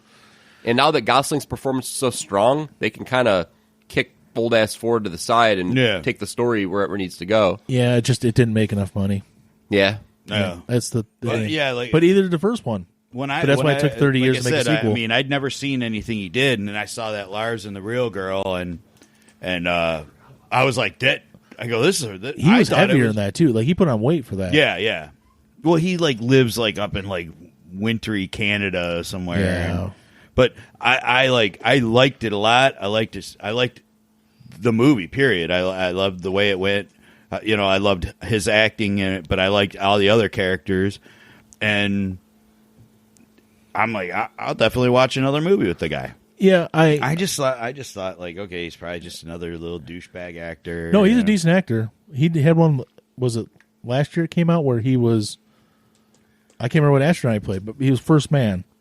It's called First Man. It's from the same guy who made La La Land, and he played. He played Buzz Aldrin. Yeah, that's right. Oh, okay. I had to look it up because I could not remember the name of the astronaut, but it's basically building up to the landing on the moon. It's a good movie. It was nominated for Academy Award. It didn't do as well as they thought, but he's a good actor. He's not one of those. He's in it because he can act. He's not in it because of right. people are like, well, he looks the part. Well, no, he can actually act. So I like him. I didn't see La La Land. He did one with Steve Carell and Julianne Moore called Crazy Stupid Love. Who else? Somebody else was in that. Who's the girl in that? Oh, Emma Stone. Yeah. So basically, Steve Carell and Julianne Moore were married, and she decided she wanted to divorce him. Did you ever see Crazy Stupid Love, Jay? A girl I went to school with is actually in that movie. Really? Yeah. This girl that was a grade under me who's very, very pretty. Crystal Reed. Oh, yeah, from Teen Wolf. Yeah, Teen Wolf. She's in that movie. She's in Swamp Thing, the series, too. Oh, really? Yeah. And I guess she did some episodes of Gotham. Did she? Yeah. Yeah, she's from here. She's one of those girls that's like really, really pretty, and I just kind of casually knew her in school. I think I had maybe like one class with her. She probably doesn't even know who the fuck I am. Probably Doesn't not. matter, but I always thought she was very attractive. And then one day I was watching TV, and I was like flipping through the TV channels and see Teen Wolf, and I'm like, oh. She's from Roseville. She was in Teen Wolf? Not the movie Teen Wolf, No, the TV show. The MTV There's a show. TV show, Teen Wolf. It's an MTV show that like tried to piggyback off of the Twilight fame. Tried to go that And it route. was Teen Wolf in name only. Yeah. It wasn't like... And then they did a Swamp Thing show for DC Universe that only made like 10 episodes, but it was really good. What was that on? DC Universe. No. The app. Oh, the app. Okay. Yeah. So it was that, and she's done a couple other things. But yeah, I forgot she wasn't in it very long, though. She was only in Crazy Stupid Love for a couple minutes. No, but I think that was pretty young in her career where she was like pretty excited to share the screen with goddamn Ryan Gosling and Steve Carell. So good for her. I mean, it was actually kind of a funny movie, too, because like where they're driving home from the plane, Julianne Moore decides, she's like, I want a divorce. And he's like, no. And he can't take it. So while she's driving, he just opens the door and just throws himself out the door. It just rolls down the street. Julianne Moore's a weird one because I talk about this with my friends. Like, is she hot? No. Is the answer sometimes? Sometimes. all right. No, this is how I look at it: is would I fuck her? And yes. But you're just doing the shit from The Office where Kevin talks about what's her name, Hillary Swank. No, the question was not would I bang her. It's is she hot? God, and he's like, that someone's like, "Is she beautiful?" He's like, "No, a painting can be beautiful, but I don't want to bang a painting." Kevin. And it all comes back around to Idris Elba because he was on The Office. Yes. Which I almost forgot about. I didn't know he was British until after that. Oh, really? Yeah. Oh. I never seen him in much of anything other than I think he was on The Wire. I saw him in a Tyler Perry movie. Literally the only one I ever saw because my wife was watching it. I was like, wait, what? Daddy's Little Girls, where he had to get his girls back and he needed a lawyer, and Gabrielle Union's like, yeah, okay. And then she's like, no, she didn't believe that he was a good guy. It was complicated. But I saw him in that, and he's like I'm like, who's this black dude? He's from Atlanta. I thought it was just some guy from Atlanta, and then I saw it was Atlanta, England. Yeah. Because everything Tyler Perry makes is in Georgia because that's where he's from. Don't know if you knew that. No, you being the Tyler Perry. I don't really follow too much on the Tyler Perry. It's the only one I've ever seen. So yeah, I didn't find out till after that, a couple of years, that he was British. The only thing I really know about Tyler Perry is that on an episode of South Park, every time he said something that was supposedly remotely funny, Token had to hand him $1. And he keeps telling him. Token keeps going, can you please get Tyler Perry out of here? He's running out of money. Are we going to get that on-air death tonight? Mike, are you dying? It's a breadstick in my throat. Cough into the mic so you can hear the death. Can I ask? Ratings! Can I ask you okay, though? A dumb question? Yeah. What am I wearing headphones for when I can hear you guys fine? It's a little bit more clear. We actually do it because we all like to talk over each other every once in a while. And this way we can hear the person a little bit better, and maybe it stops. I'm only asking because I said I got like the bum earphone. I'm only doing it because it makes me feel like I'm on a radio show. On a radio show. And I feel like my ears, if I was just lifting weights with one fucking arm for like an hour now, like one ear feels like super strong and the other one feels so weak. Yeah. We really started doing it because it kind of stopped all of us from just talking over each other. Okay. Which we still do to a certain extent. He's fucking dying. And clear. Well, we had guys on Discord. Yep. Can't hear them. Yeah, we'd have like Phil or so if they were to talk through, we wouldn't be able to hear them unless we had the headphones on. I don't want. And then music and stuff like that. So. Yeah. But how much time we got left on this? I feel like we're doing a pretty good job of transitioning topics. Oh, it's been pretty good so far. Yeah, it's early. Pretty good. Well, you know what we didn't bring up yet is the thing that everybody's been talking about all week. Yeah, I was going to kind of... Coronavirus. Is that what you're saying? No. No. We need to talk more about Fast Furious 9. No. Yes. What if they beat that virus in the movie and save the world? Because Cena does say, it's my world now in the trailer. Hey. Yeah, it was going to be... Kobe probably. Yeah, Kobe didn't make it out of Fast and Furious. Yeah, I was gonna bring up because we were, obviously it didn't even happen last week, and we didn't do a show last week. But, I had an interesting Kobe story that I forgot about. Oh, okay, so I was gonna bring it up. I hope it's about Kobe beef. It's about Kobe beef. How you had an amazing meal at a Japanese steakhouse. Wasn't as good as Wagyu beef. Okay, so when he was drafted, he came off the bench. He came off the bench first couple of years. Was he drafted by Charlotte? He was drafted by Charlotte. Yeah. Immediately traded to L.A. Yeah, but he, I didn't go to a lot of games, but a game I went to back that year was the very first game that he ever played in Detroit. Mm-hmm. But he was off the bench, and I really I didn't pay attention, But I remember going, oh, yeah, that's that new kid that says he wants to be better than Jordan.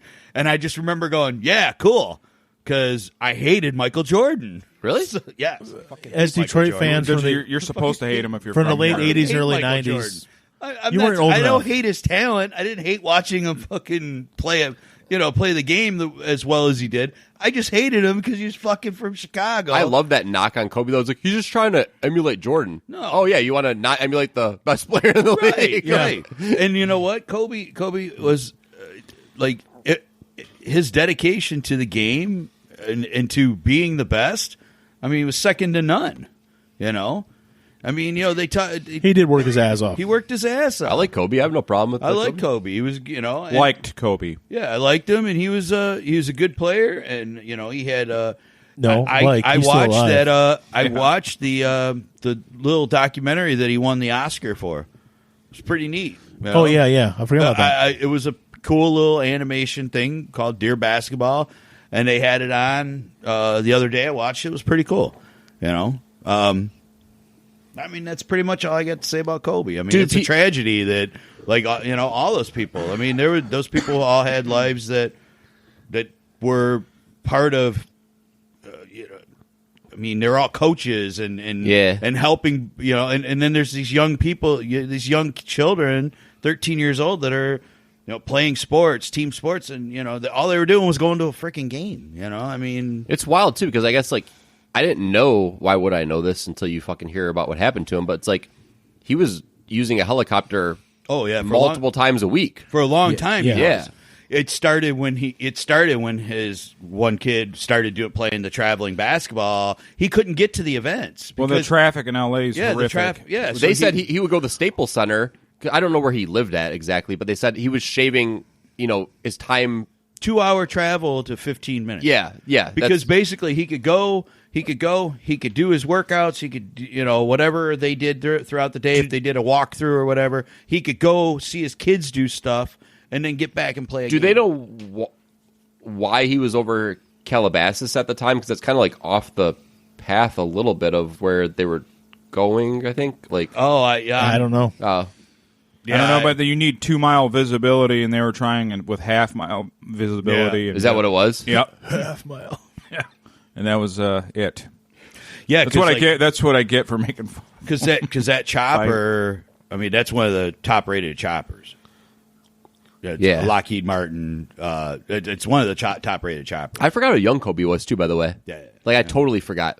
Yeah, because he was drafted at 17. If you would have told me before he passed away, that Sunday that it happened, if you're like, hey, how old do you think Kobe Bryant is? 46? I don't know, 47? I don't know. Yeah, I mean, I remember when I was 23 years old when he got drafted, and like I said, it was weird that I because like I said, I didn't go to that many games, but I've seen all of them. I've seen LeBron, I've seen Kobe actually a few times because I went to a Jazz game. It was Jazz Lakers. Back in 2014, 2013, and it was just somebody had tickets. They're like, "Hey, you want to go to this?" I'm like, "Yeah," and I got to watch. I mean, he annihilated them. Yeah. What's fucking crazy is not even a week before Kobe died, he came back into the airwaves on 97.1 because they were talking about obviously the Detroit teams are all so bad right now. Yeah, right. So bad, and they were like, "What athlete is a draw around the country?" Yeah. And they were trying to figure out who the number one is, and they literally settled on the fact that Kobe Bryant was probably the number one athlete in the last 10 years. Yep. Who, if he played in Detroit, no matter how good or bad the team was, people are going there, and you're seeing Kobe jerseys everywhere. They're filling. Yeah. If he goes to New York, Miami, wherever, Dallas. Yep. Yeah, they're there to see Kobe. Yep. And it's not just the Lakers; it's Kobe's jersey. Predominantly. Well, even the night before the crash, LeBron broke Kobe's record. Yeah. And they were just discussing it. I was just watching SportsCenter that early that morning because I was up about 6 o'clock, and they were showing LeBron had wrote on his shoes. Kobe hadn't died yet, so I mean he just wrote something about Kobe on his shoes. And they were talking about it, and he's like, man, it's like an honor. And Kobe sending him tweets, hey, man, keep going. You keep changing the game. Keep making the game great. Keep making it what it is, what it meant to us, for the next generation. And it's crazy in sports. And then it was 3 hours later, dude, he was fucking dead. But in sports, it's crazy how pay it forward it is. How every athlete, not every, I'm sure there's athletes that are fucking stubborn pricks. Oh, yeah, but Ovechkin just passed Yzerman for 9th all time. Yep. And Yzerman, the message he sent him was fucking cute. It's I seen how you partied when you won the Stanley Cup. If you ever pass Gretzky for all time, please invite me to that party. Right. Like all these athletes, they like seeing the records be beaten by the next generation. Yeah, I'm sure there's some out there that are miserable old pricks. Well, but... I think that's cute. I mean, it's a cute story. Like Dan Marino was cool about it, but what happened with Marino was like a lot of his shit was getting it like that. It was like back to back. It was like back to back. Manning, Breeze, Brady, Manning, Breeze, Brady. So like a lot of his shit was like so the guys in the studio were kind of fucking with him about it. Is that when he punched the desk? Marino is doing that fucking. Oh, I forgot about that. It's so good. You ever see that? They're all talking. He musses up his words. He's like punches the desk. They all stare at him like, "Ooh, mom and dad are fighting." I think I answered your question about. I'm going to hear about Calabasas because weren't they being picked up from the Mamba Academy? I don't know. Yes. Okay. And then they were going back to the Staples Center? Is that what was going on? Or they're going somewhere else? I know very little about the this Mamba story. Academy is in Thousand Oaks. Okay. Which is next to Calabasas. Okay. And then he lives in Newport, which is actually south of the And city. that's like hilly right there too, right? Topanga Park, State Park or something is right there. Topanga Canyon. That's Boy Meets World. Yeah, he's got it. She was named if you watch the show, she was named after Topanga Canyon. Yeah. So I know. It was a hippie thing in the 60s. So I was over here 2 weeks ago, 3 weeks ago to do the show with you guys, and we talked about how like the internet and memes is like a coping mechanism. Yeah. And it's like and then listening to 97.1, like Valeni is spot on about so many things. Like that guy I just agree with like almost everything he fucking says. And it's like when Kobe passes away, it's a fucking tragedy, yes. And do we care what people like Shaq and like people that, played amongst him and lived amongst him say? Yes. But there's this weird thing where like so many people want to like out mourn the other person. Like, yeah. Like I think it's a competition. Did you see how upset he was? Yeah. Melo was really taken back. Like, yeah. Well, no. That was like not even the guys that played in the league with him. Any basketball player gets a free pass. Like fans. I'm talking about like not even fans, but like more other celebrities that don't even know I know him. exactly what you're saying. Yeah, yep. And it's like you had baseball players that are like, I think we should retire Kobe's number. In baseball, In baseball, like, all right, like yeah, what happened was a tragedy, but he's not the only person to ever die. The one thing I thought that was cool was Mark Cuban saying that nobody in Dallas Mavericks history, no one will ever wear number 24 again. That was really is that necessary? No, but that's just showing like Mark Cuban first and foremost is a fan. Oh yeah, how he started. You want your owner to be Mark Cuban. Well, yeah, how he ended up owning the team and everything was because of his love of this game. I mean, he started something and it made billions of dollars off it. See, now as far as retiring the number across the league, I don't. No, like baseball did it. Jackie Robinson's number is retired. That's completely league wide. That's my point. Yeah, but it's because. Yeah, I mean, he basically changed. He broke the racial barrier. Yeah, man. So I understand that one. Yeah, Kobe was a great player. Yeah, but there was a lot of great players. Yeah, I mean, there was. That's like the people going, "Oh, we should change the logo to be Kobe." Fuck that. No, I do not agree. I guess with that. what I'm getting at is like, where did the middle ground go? Because you have this one side, like when tragedy like Kobe happens, which is a fucking tragedy. It's fucking. I don't even care about the Lakers. I wasn't like a huge Kobe fan, but when that hit, I was like, "Fuck!" Like it.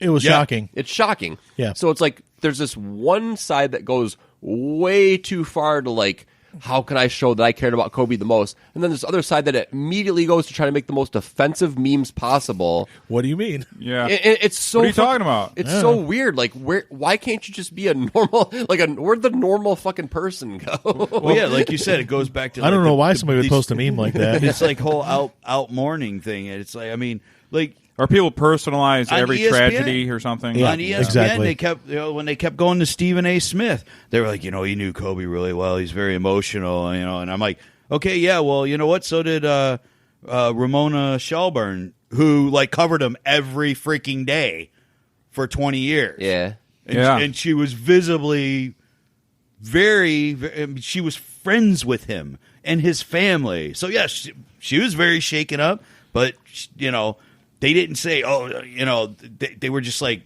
I'm like, fuck Stephen A. First of all, but like fuck it's weird though, right? It's weird how it became like a competition to show. I care about Kobe. No, is someone going to change their name to Kobe Bryant to show that they're the ones that care the most about Kobe Bryant? Like, you know what? Like, where does it end? It's fucking weird. I'm Kobe Dunlap now. Yeah. As far as the memes go, I did see one that was pretty bad. I've seen who's the comedian that like I guess he's done this with other famous people like Ari Shaffir. Well, Ari Shaffir went down the rape rabbit hole with the rape case. Yeah, but I mean, it wasn't even a joke. He was just shitting on him, basically. But I mean, like, apparently he's done this with other celebrity deaths too. Like he's totally went. Yeah, and that guy's funny sometimes, but he's kind of a piece of shit too. Yeah.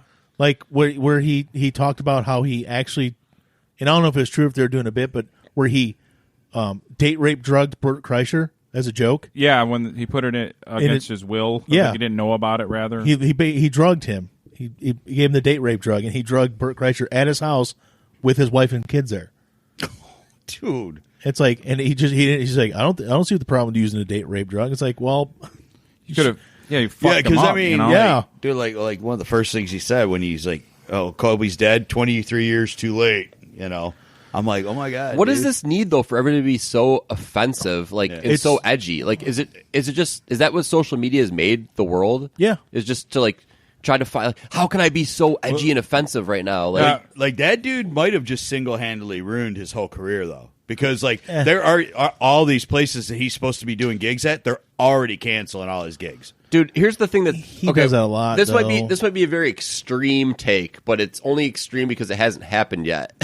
So, I guess I read something about how Planters Peanuts were going to kill Mr. Peanut. Yeah, and they run a commercial, and I guess they were like, "We're not going to do this now because we can't kill Mr. Peanut because Kobe just died." If you can connect those two for me right now, I'll give you. I knew they were killing him, but I didn't know. I thought they were one and the same. Yeah. So, okay, Mr. Peanut and Kobe Bryant are the same guy. It's too soon. Yeah, too soon. One icon died. You can't kill off another one that soon. Yeah. So here we go. That's what I'm talking about. The As I remember, they're neck and neck. I thought that's how he started his career before he. So you got this woke ass side that's like that's fucking crazy to me. And then there's also I guess another Super Bowl ad that's John Legend and what's his hot wife's name? Chrissy Teigen. Yeah, there's a helicopter in a commercial. They edited out the helicopter because it just seemed wrong. It's like, are we okay? So here's where I'm going. Where it's going to be way extreme and it's going to sound nutty, but we'll see in 5 years what happens.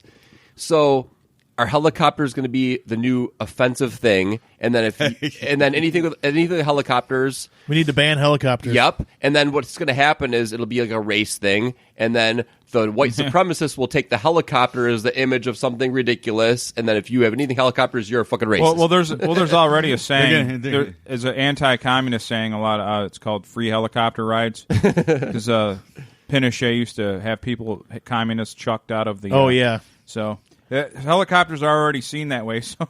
But we laugh. But there's the OK sign, which we all acknowledge as the OK sign. This is all A-OK, and then someone decided to call it like white power. It looks like a W and a P. It's like WP. It's like, and but the is headline. That what that is? Yeah, but the headline really read. I never read the article of why they are saying that. The headline read: "Is the OK sign?" Here we go. Is the OK sign a white supremacist sign? Well, you just acknowledge it's called the OK sign, so we're done here. Right. Like argument's over. It's like, I mean, it's to me, like there's only one white supremacist sign's the goose step thing, man. The Zakk Wylde. The rest of them, it's just people reaching. And you know what's funny? Hillary Clinton does that a lot unintentionally. Does what? Like the Zakk Wylde? Oh yeah. Like yeah. Unintentionally. There's this whole video where she's like, she waves like that. But the funny thing, like, all right, people talk about, all right, the swastika. The swastika is now a symbol of hate, but it never was. 1,000 years before that, it wasn't. It was never a symbol of hate. I think reversed it was an Inca symbol or something. But it was even never, further than that. It was until Hitler. Well, it was an Indian, like it was East never, Indian. He bastardized it. Yeah, he was the one who. So, like, I mean, we gotta stop giving these things power. Right. We have to stop. Like, stop giving them white power. All right. I mean, first of all, for forever, my buddies and I, when we don't like something, I go, "Oh, that's gay," You know, and people are like, "Oh no, that's now you can't do that. That's offensive to gay people." I go, "Well, they're homosexual. All right, they're not gay because gay means happy." We're gonna need to so take that you word took back. that word. I want my word back. We need to take that word the back. The 1890s were the gay 90s. It was happy, not homosexual. Was it Clerks 2 where they got to take that word back? Yeah. Yeah. I never want to be offensive to people that I care about. So if you are genuinely offended by something I said, I'll feel bad. But it's the people that are being offended on the behalf of other people that don't even feel that way, where it's fucking obnoxious. Well, we were talking about it before you came in, me and Alan Bryan, with the whole like Chiefs, the name, the Kansas City Chiefs, and the football names, It should be Chiefs, right? It should be with a V because of the I. No, when they're talking about because it was disrespectful to Native Americans. But when they pull them, like 9 out of 10 Native Americans don't even give a shit that it's called that. There's other they don't people even care offended for that. Yeah, it's people being offended on their behalf. You know what they care about? Oil Jobs. pipelines driven through their fucking properties. Jobs. They care about jobs and conditions on the that's res. what we were talking about is they made a bit. The Redskins being the biggest one is they want them to change the name because it's offensive. Okay, well. That one at least makes sense. It does seem outdated, yeah. But they've pulled all. They don't even care about that one. But they've pulled all the. They've done polls with Native Americans, and 9 out of 10, or 8.5 out of 10, or whatever, 85-90% of them do not care. You know why? Basically, what it comes down to is people caring on their behalf. Somebody looked and went, "I don't like that. I'm offended. Let's start something grassroots and get people on board." It's always woke white people. It's always woke white people. Yeah. Always. Yeah. Woke white people. Yeah. Hey, man, I'm sorry. Sorry about all these things happening to you. It's my bad. So when you see militant separatist groups like the Black Panthers or La Raza blaming white people for everything, in a roundabout way, they're right, but not for the way they think. Right. In a roundabout, you are actually right. It's the ones that would stand next to you and get you all aggravated and get you all pumped up against everybody. Them ones. I mean, I've had people that are like, I've had black people I know. They're like, "Oh yeah, your people probably own some of my people." I'm like, "No, my people didn't even come here until like after slavery was over. That I know of. There was nobody from my family that was here before." Don't bring my family into this. On my mom's side, no way. On my dad's side, I don't want to talk about it. Right. Because I don't have a very common last name, and I've met black people with my last name. Right. I've met black people with your name as a first name. Yeah. It's so I was thinking about. I was like, "Where are your family from?" If they say, "Well, the Kentucky area," I'm like, "Ooh." Supposedly, when I was a kid, I was told supposedly our name was changed as. It was just one letter, though. Okay, well, but we supposedly never knew what it was. Wait, you guys have a one-letter thing too? Because I do too. Did it take one out of yours? So I got the FOUR. Yeah. And then there's a whole part of my family that has FOR. Yep. And no U. Because there's an eye care place in Warren that has the same name, but it's... I know where you're talking about. I think that's gone now, but it used to be across from the Masters restaurant. You know what that is? No. It's 1 mile up at Ryan. Oh, is that where it's at? Yeah. Okay. Because that's where Bobby's wife works. I don't want to say my last name on the air. No, I don't either. No, but ours was like one letter. It was spelled... Last place. Ours was like it was one way, and then when it came here, one letter changed to a different letter. So it was Smith, and then there was a Y, but then your Smith had an I. Now, as far as the slavery thing goes, our dad's side was here in 1750, so they literally could have been. Yeah. Well, our mom's side, they got here in 1912, the first ones, and then 1917 for the rest of the family. My dad's last name is traceable to the Mayflower, so it's got to something happen. We're traced back that far. We've been here since like 1750. Yeah. Did you ever hear that Joe Rogan bit where he's talking about I'll show you the family tree. You did a family tree? Oh, yeah. And so you found out, like, the missing letter in our name? The missing link? Well, it's not. It's just, you know how we should be. There was an X at the end of your name? You know how there's all those companies that have the same name as ours, except one letter's different? Yeah. Ours was originally that. It was really an O? Yeah.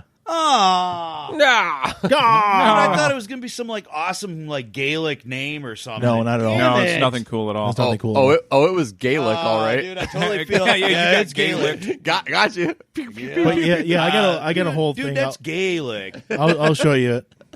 But yeah, like about 1750.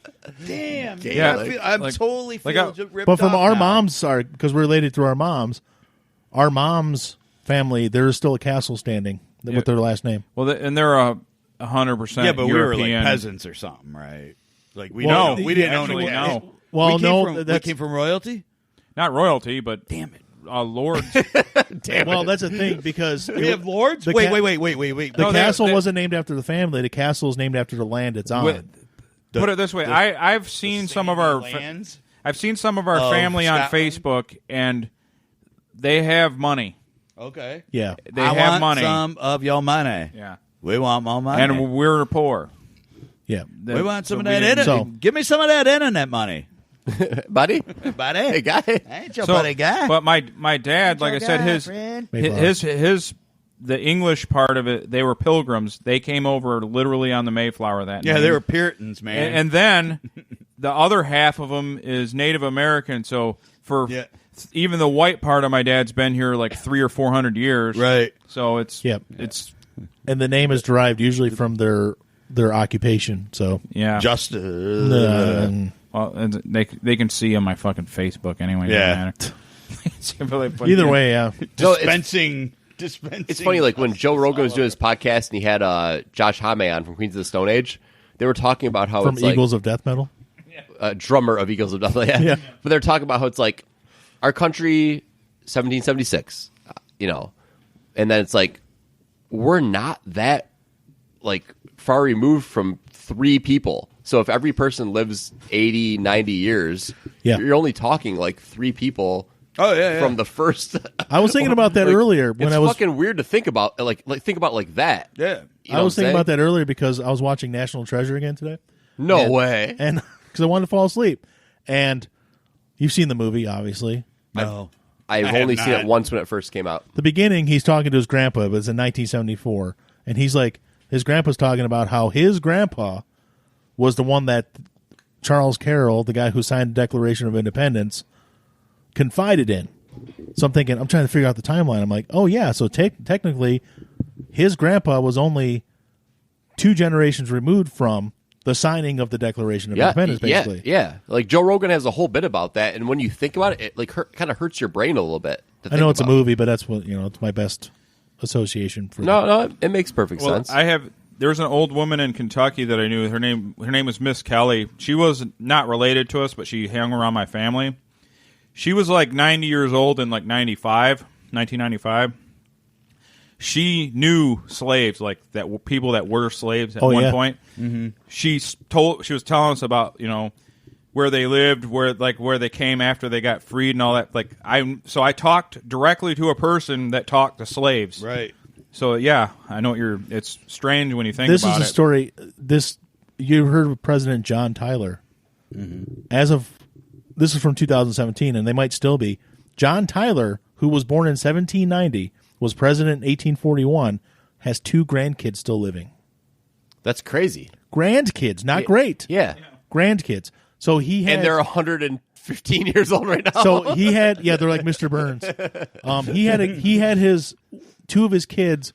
One was in 1853, and the other one was 1855, and then they had kids later in life. So they had kids that were born in the 1920s, and they're still living as of 2017. Any one of us now, you have your grandparents, Mm-hmm. you have your great grandparents, you have your great great grandparents. Your great great great is going to essentially be not American at this point. Well, on our dad's side, we can go back 5. Go back 5. Yeah, To where? Like what country? Ireland. Ireland. Okay. Yeah. But on the flip side, though, you can go this way with it, which is equally creepy. You watch like an old 60s, say like a Chris Montez. I was watching that video, Let's Dance, Chris Montez. Yeah. From like 1962 or something. And then you think about it, 80 or 90% of the people in this video are probably dead. You could. Yeah. Yeah. So you think about it that way. And I'm not to being cryptic, but I might as well bring it up because it's a thought, and we're here to talk. I would look at old video from 1998. There's a tape of both sides of my family tape with all of our family on my mom's side. You were there, you, Al, Brian. 98, you said? 1998. Okay. And it's an old VHS. And then some of it was my dad's side. Like I videotaped a couple of family events in a row. Must have been weeks apart. And I thought, like, dude, half of everybody in this video is dead. Yeah. Yeah. It creeps you out. Like it's like death is ever present. It's like whoa, like that was deep. And it's creepy to think of, like, Aunt Marilyn, Ed, my sister. There's a lot of people. My grandma. They're no longer with us. Man, I was watching some older movies, just and I don't mean like old like 40s. I'm talking like 60s, 70s movies. And I'm like looking, I'm like, damn, yeah, that actor, man. And I'll look the movie up. I'll go, oh yeah, he's dead. And then you look through, and there was like 12 main characters, because they did that a lot in the 60s and 70s and even before that. And you look and you're like, there's like 12 main characters that it'll show in the cast, and like one's alive. Well, yeah. And it's 1970s. I got because Disney Plus. So now my kids are going back, and not my kids, my daughter, but they're going back and they're watching stuff, and they're watching a lot of Simpsons and stuff too, which is fine because there's a lot of episodes I forgot about. But I came home one day and my daughter was watching Beauty and the Beast from 1991, and I'm listening to all the voices, and there's like fucking Jerry Orbach's in there, and he's dead. Yeah, and I started going through it, and I'm like, there's even young people from that movie that are dead. There's all kinds of dead people. Except for Angela fucking Lansbury, who's like 864 years old. She was old then. She was old then, and she's still kicking. Can I give a confession? Yeah. The Beauty and the Beast live action, it's a good movie. It's not bad. Janine, she got diagnosed with the rheumatoid arthritis, having a really rough time with that. So, and she was like, I kind of want to see that movie. And I just kind of like mentally like locked that in when that happened. Yeah. So when that movie came out, I like took her as like a lunch date to go see the movie theater. I don't mind if they make a movie live action like that, if it's got some differences to it, and it did. It wasn't like a shot for shot remake. No, and the cast was good too. And the cast was good. Like Ewan McGregor was good. Yeah, it was like Ewan McGregor, Magneto. Yeah, Ian McKellen, and so it was good. Even like Klein was like her dad. What's his Kevin Kline? Kevin Kline. Oh, that's right. Yeah. Also, by the way, he's Fish still married to Phoebe Cates, who still is hot. Still hot. Still hot. They've been married like 30 But years. like when they go make something like the live action Order. Lion King, which isn't live action, CGI. Yeah, it should have been real lions, right? It's literally Holy shit, shot the camera for guy shot. got mauled. It's the exact movie, the same exact movie as the original one. Why do I need to see that? It was cool. The effects were cool. Yeah. It was pretty realistic, but it's just like that's what pissed me off. But yeah, Alan said Mr. Mr. Fishholder from Bob's Burgers. from That's Bob's Kevin Kline. Burgers. That's Kevin Kline. Yeah, I don't know if you watch Bob's Burgers, but I do not. Oh, you should watch it. you should. Yeah. So I had one more talking point while we're still bullshitting. Yeah. So I'm totally convinced that there's this nostalgia capitalist firm that knows how to like find things that are. I'm turning into Mike. Now it's Brian's turn to die. Wait, he said nostalgia capitalist firm, and Brian starts choking.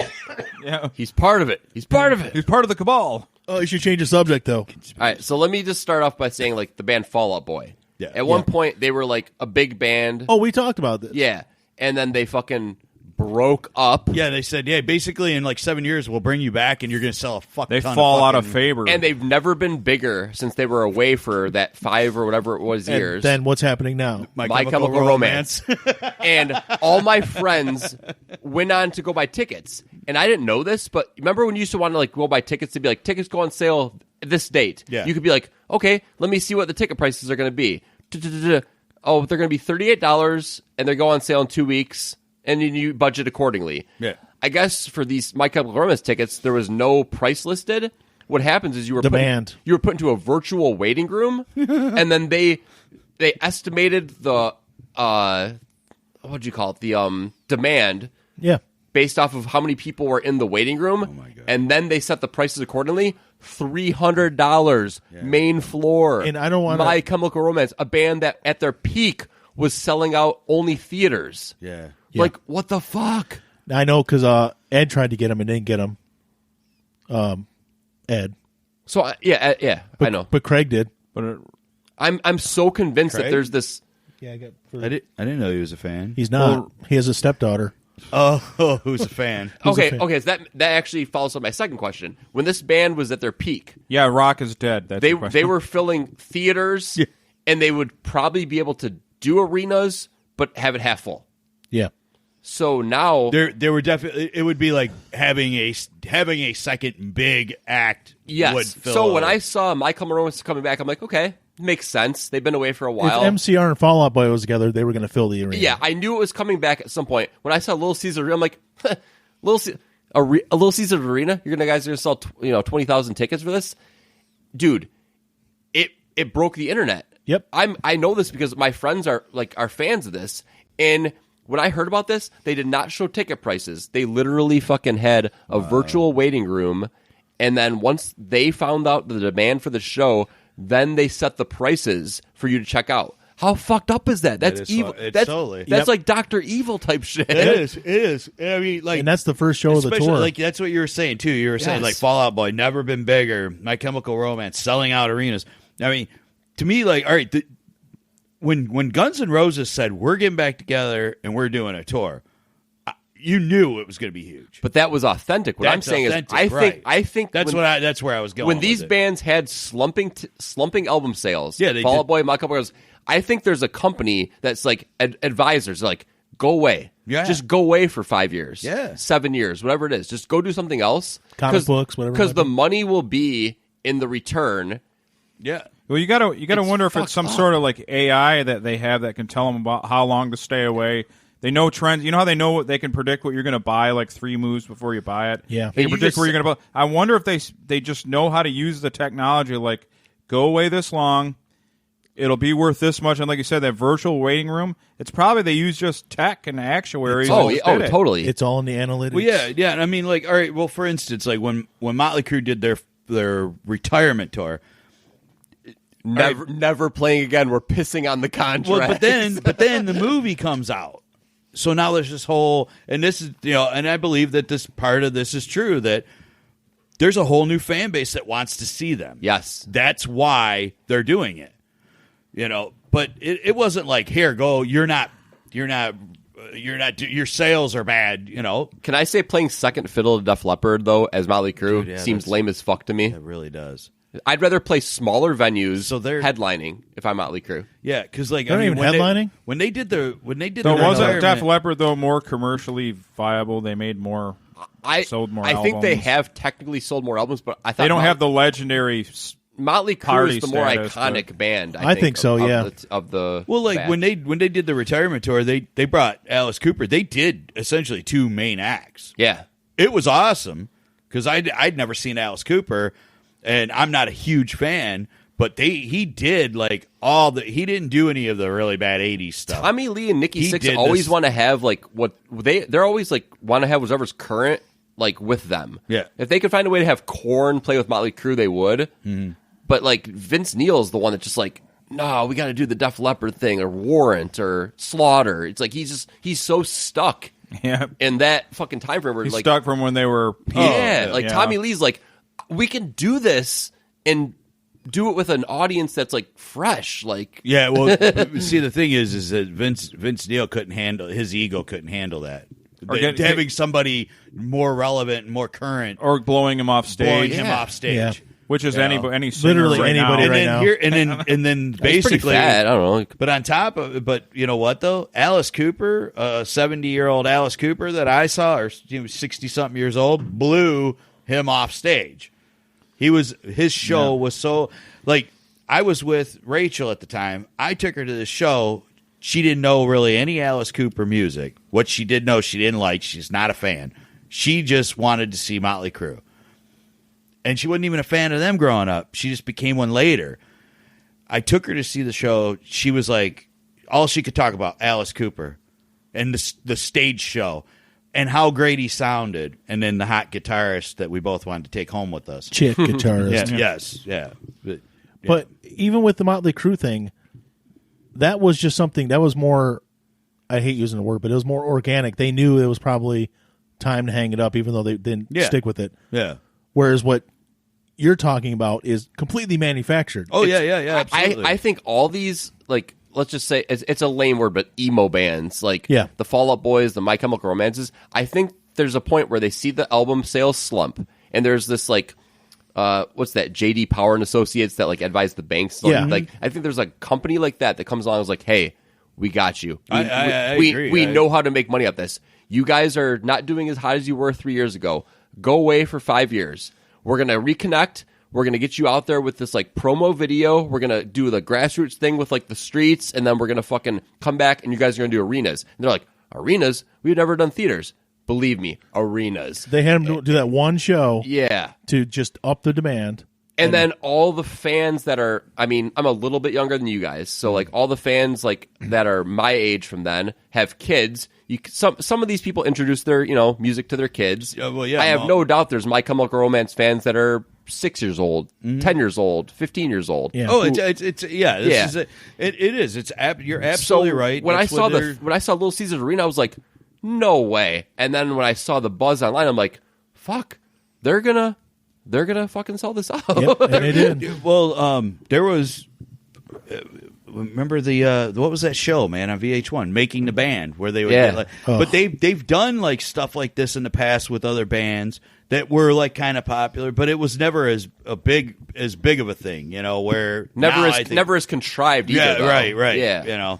Because like all of a sudden you're like, okay, well they were Making the Band extreme, and they didn't want to do it at the time, and now I see that they're playing together again. I'm like, they weren't that good of a band. Are there any like young rock bands, like guitar and drum, like fucking actual rock bands that are 25 or younger that are doing anything right now that can like sell anything? Because it seems like rock to me, it's all like, even like you're just My Chemical Romance. I mean, they're young-ish, but they're not young. It's hard to say because I don't like a lot of the bands that end up being big, but like that what was the band from Frankenmuth? Greta Van Fleet. Yeah, people love that band. I could not get into that band at all. No. Yeah, I accidentally I like a couple of their songs. I accidentally saw them at Arts Beats and Eats like before they put their album out. I happened to be there with some people. You like from tripped work. and fell into the show, like, oh, what's this? Well, no, it was like 3 years. It was like 3 or 4 years. It was like 4. Well, it'll be 4 years at this Arts Beats and Eats. But we were just wandering through, and I heard this band, and I thought it was just a recording or something. I thought like somebody was playing some Zeppelin. It had a sound to it, and I walked around the corner. I'm like, oh, who are these guys? And I watched them, and I'm like, I mean, they were young. I could tell. Yeah, they didn't really. They were decent, but nothing special. And then, like, everybody was like, yeah, I heard some guys going, yeah, these guys are local. I'm like, okay, cool. It's good to see that they're a local band. And then, next thing I know, they're on Riff. Yeah. And they're playing all these songs. And I'm like, oh, hey, I saw those guys. But to me, rock is probably not going to be largely commercially viable for long. No. Because... Not the rock we know. And that's I think a big reason with that is that you're not going out and buying your kid a guitar and putting it. There's no. You gotta have like, you can say what you want about rap or other styles or electric. It's always like these young dudes up there and like huge crowd. Like the rap and the R&B. They're like the rock stars now. They're all young and there's always new people. We're rock fans. And I'm the same way. It's partially people like my like. It's hard to sell me on something new, you know what I mean? Like, oh, these guys like. I think rock. Like, to me, a new metal band, to me, new is like As They Lay Dying. Like, to me, that's new metal, like a relatively new metal. When did they come out? 2002 or something? It's. I think with rock, it's like you're finding the one. Like, and when I say rock, I'm saying rock, punk, metal, like that whole rock, the whole the guitar-driven genre of music, where it's like. That's the one. Get out of my beer, cat. You're going to find the one genre where it's like they're not willing to compromise their values as easily. Like they can be bought and sold by any means. Like I'm saying, the Fall Out Boys, My Chemical Romance, like they like bands, but like you're finding the one genre where it's like, no, we want to just. It's kind of cool to be kind of fucking like poor and grungy and be rock and roll. Where it's like a SoundCloud rapper, a pop star. The whole goal is to get big.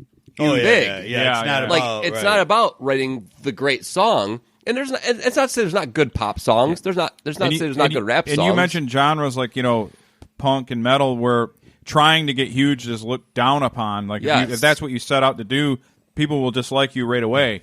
Yeah. I mean, there's so basically it's a scene that limits its own self in success. Right. Yeah. There's not guys. There's not young guys. Have out you guys there heard that are like, we all live in this same little crappy place together, and we're writing music. We're barely like we're living on bologna sandwiches. But in the reality, your favorite everybody likes their favorite band to be like their favorite punk band. Like I know these guys. They come and they come through and they hang out and they drink with us after the show. Yeah. But for the scene itself to get more of it, for them to do better, you kind of should want more from them, like for them. Like I'd like to see them play a big, fucking theater. I think like rock or... music is like we said with like WWE. It's like or UFC.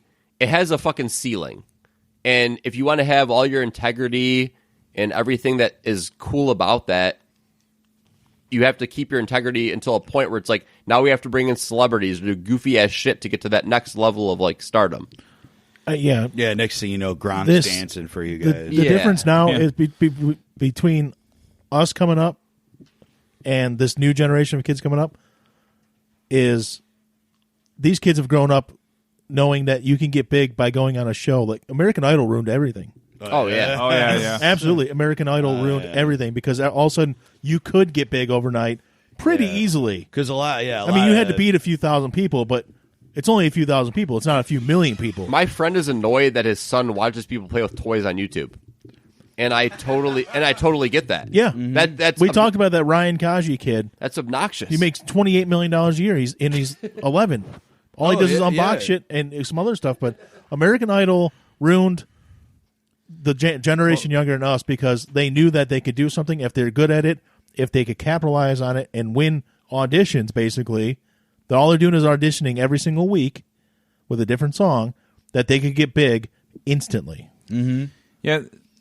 Another element, though, there never could be like you can't have rock stars like you had in the 80s anymore because like the Me Too movements and stuff. They can't just like go banging bitches, tearing up. If they tore up a hotel room and it was filmed, everyone, if there's a young band like Motley Crue, like these Motley Crue kids are assholes. Yeah. Like it would all be like, because all the 80s stuff, you just would hear news reports and it was more like legend and lore, but if you actually see people behaving that way, like, everybody's got this guy, man. All right. First of all, everybody has access to a camera. Yeah, on their phone nowadays. But on top of it, there's what in the country. There's probably 200 and something million of them throughout the just floating around. So I mean, which is why I officially do not believe in ghosts or aliens anymore. Right. Everybody's got a camera. I've still not seen nothing convincing. I know, like all those. I wanted to believe it my whole life. There's no ghosts and there's no all the paranormal activity show. All the different. It's all shit. It's all bullshit now. There's no such because there's 300 million cameras in this country. Screw you. I ain't seen nothing yet. There's no ghosts. Where's Loch Ness? Where's the Yeti? Where's Bigfoot? Where's the real video? There's none of it. I'll even take it a step further because there's 300 million on our cell phones. In the country, there's a billion cameras. My piss was so loud. What are you guys talking about? But we're just talking about how anybody could capture everyone has cameras now. We all have their phones. There's cameras everywhere. Yeah. And it's basically proven to me that all that paranormal shit is bullshit. Anymore. Nobody could be like the rock star that throws a couch out of the window of the hotel, because like everything's caught. Yeah. You could never get away with being like an 80s rock star. I mean, underage girls. But you know what's weird about that? Really, you were going by word of mouth on a lot of stuff. What's weird about that is fabricating that makes the money now. The faux angst and the faux destroying something is what fucking sells. Yeah. Whereas, back in the day, it just happened and you heard about it, but was it true? We don't know. My big thing about the My Chemical Romance thing with the ticket sale is how that virtual waiting room. So that was seeing, like, obviously, like, market dictates the price of anything. That's just the way capitalism works. And we're seeing that in real time. But when I used to go buy a concert ticket, it was like, this ticket is this price. I'll decide if I want to go or not based off this price. But they're not advertising prices on Ticketmaster now. No. You don't know your price until you go to check out. Yeah. And you don't know that you're in a virtual waiting room. You're just on that little screen that shows, like, you have 2 minutes and 53 seconds to buy your tickets. So what I'm saying is, like, when you go to a grocery store, like I wonder if like we're gonna get to like the point where we're so like efficient down the road where it's like, oh my God, all of us have been buying apples today. Let's jack apples up. You know, the price will be a digital screen. It's like going to a fancy restaurant. It's when you go to a fancy restaurant and lobster is market price. Yeah. But I'm just wondering, like, I know that'll happen to me when I go to turn in my silver. I got all the silver. I'm gonna turn. They're like, oh, it's worth nothing right now. Like, the minute I go to turn it in. Like, where does this end? Like, where does it end? And the answer is it doesn't. Like, capitalism is a fucking disease. Like, it really is. Like that I don't understand how that's not illegal. How can you charge somebody something without telling them what it's going to cost? Yeah. Well, you don't. The thing is, you got to you get to a point where you check out, and that's when they tell you, and you can decide whether or not you want to do it. And then you decide whether you want to or not. That's the loophole. Yeah, because like I get it with like market price, like you were saying, because like that's commodities. And that's basically concert tickets are commodity. Well, but that's saying we can fish this many lobsters out of the sea, but we don't know for sure. You know how many tickets you can sell for this show. Well, here's the thing, and especially for us in Detroit that are Lions fans, the reason that the Lions are still here and they still suck, and the reason those tickets, because people will still pay and they still go. So everyone that goes, and I haven't gone to a concert or a fucking game in years, I'm not participating in the problem. And you're not wrong, though. The answer is to speak with your wallet, but that just makes you just be not a fan of anything you like. It fucking sucks. You know what I mean? Like me, like I'm buying season do one tickets thing a year that you really like and get rid of the stuff that it sucks. Like my friends who love football, they fucking love football. Yeah. They love football. They don't love any other sport. They love football. So for me to tell them, stop going to the games, no. I get to go to 8 a year at most. That's it. Yeah, and it's like I go to maybe, and these guys don't have season tickets, so they go to maybe 2 or 3. Yeah. It's like they're part of the problem, but it's like that's what they love doing. Right. How do you tell people to stop doing that? That's how I'm looking at it. Like with like I know my team sucks, but I want to see them. I want to see them live. And you love the sport. And you love the sport. I love the sport. Yeah. So I at least get to see one good team 8 weeks out of the year. That's what's justifying me buying these season tickets. When Kobe Bryant comes here. It might not be the Lions, but I'm going to see one good team. Then again, I mean, well, maybe not. You could end up seeing like the Dolphins against the Lions, and they're both bad. If I could be morbid for a moment, you know how we're talking about there's cameras everywhere? Yes. How come there isn't like, I'm going to sound sick, but there isn't like awesome like close up cell phone cameras of footage of that Kobe's crash? You figured there'd be some good. Yeah, I think video. I think it's because of the foggy. The problem you had to go there. Well, I'm just saying, wouldn't you think morbid? Like, or you think about there's cameras everywhere, and then there's murders, and there's no. You see cameras up on the fucking lights and everything, and then like someone got shot over here at this corner. It's a cold case murder. I'm like, I know there's a camera sitting right by that light. How did you not get that? And how are knowing that the quality of camera you have on your phone? How are these surveillance camera photos? Grainy? The worst fucking pictures you've ever seen in your life. All right, if there's Bigfoot, they took better the pictures in 1890 than they do with these things. It's like, all right, you found Bigfoot. How is it still grainy? Yeah. How does it still look like a 1960s like? That's because it's fake. Though you're talking about the fake. Did you see the last Bigfoot picture? It was clearly just a guy. Yeah. I was like, that's just a man. That's just a fucking man in Seattle. There's a picture from the 1870s. Of William Bonney, Billy the Kid, that is better quality than these fucking surveillance photos you see. Right. Actually, the really super clear, nice, detailed picture from that is Jesse James. Yeah. It's a beautiful picture. Beautiful. Yep. But this one from this party store down the street is the worst fucking shit you've ever seen in your life. It's really hard to see the culprit in this party store banks. robbery. You have a fucking bank, and you don't want people stealing your fucking money.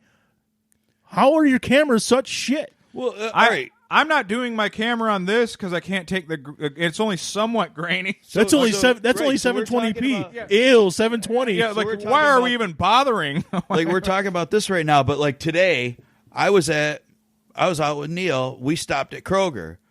Yeah.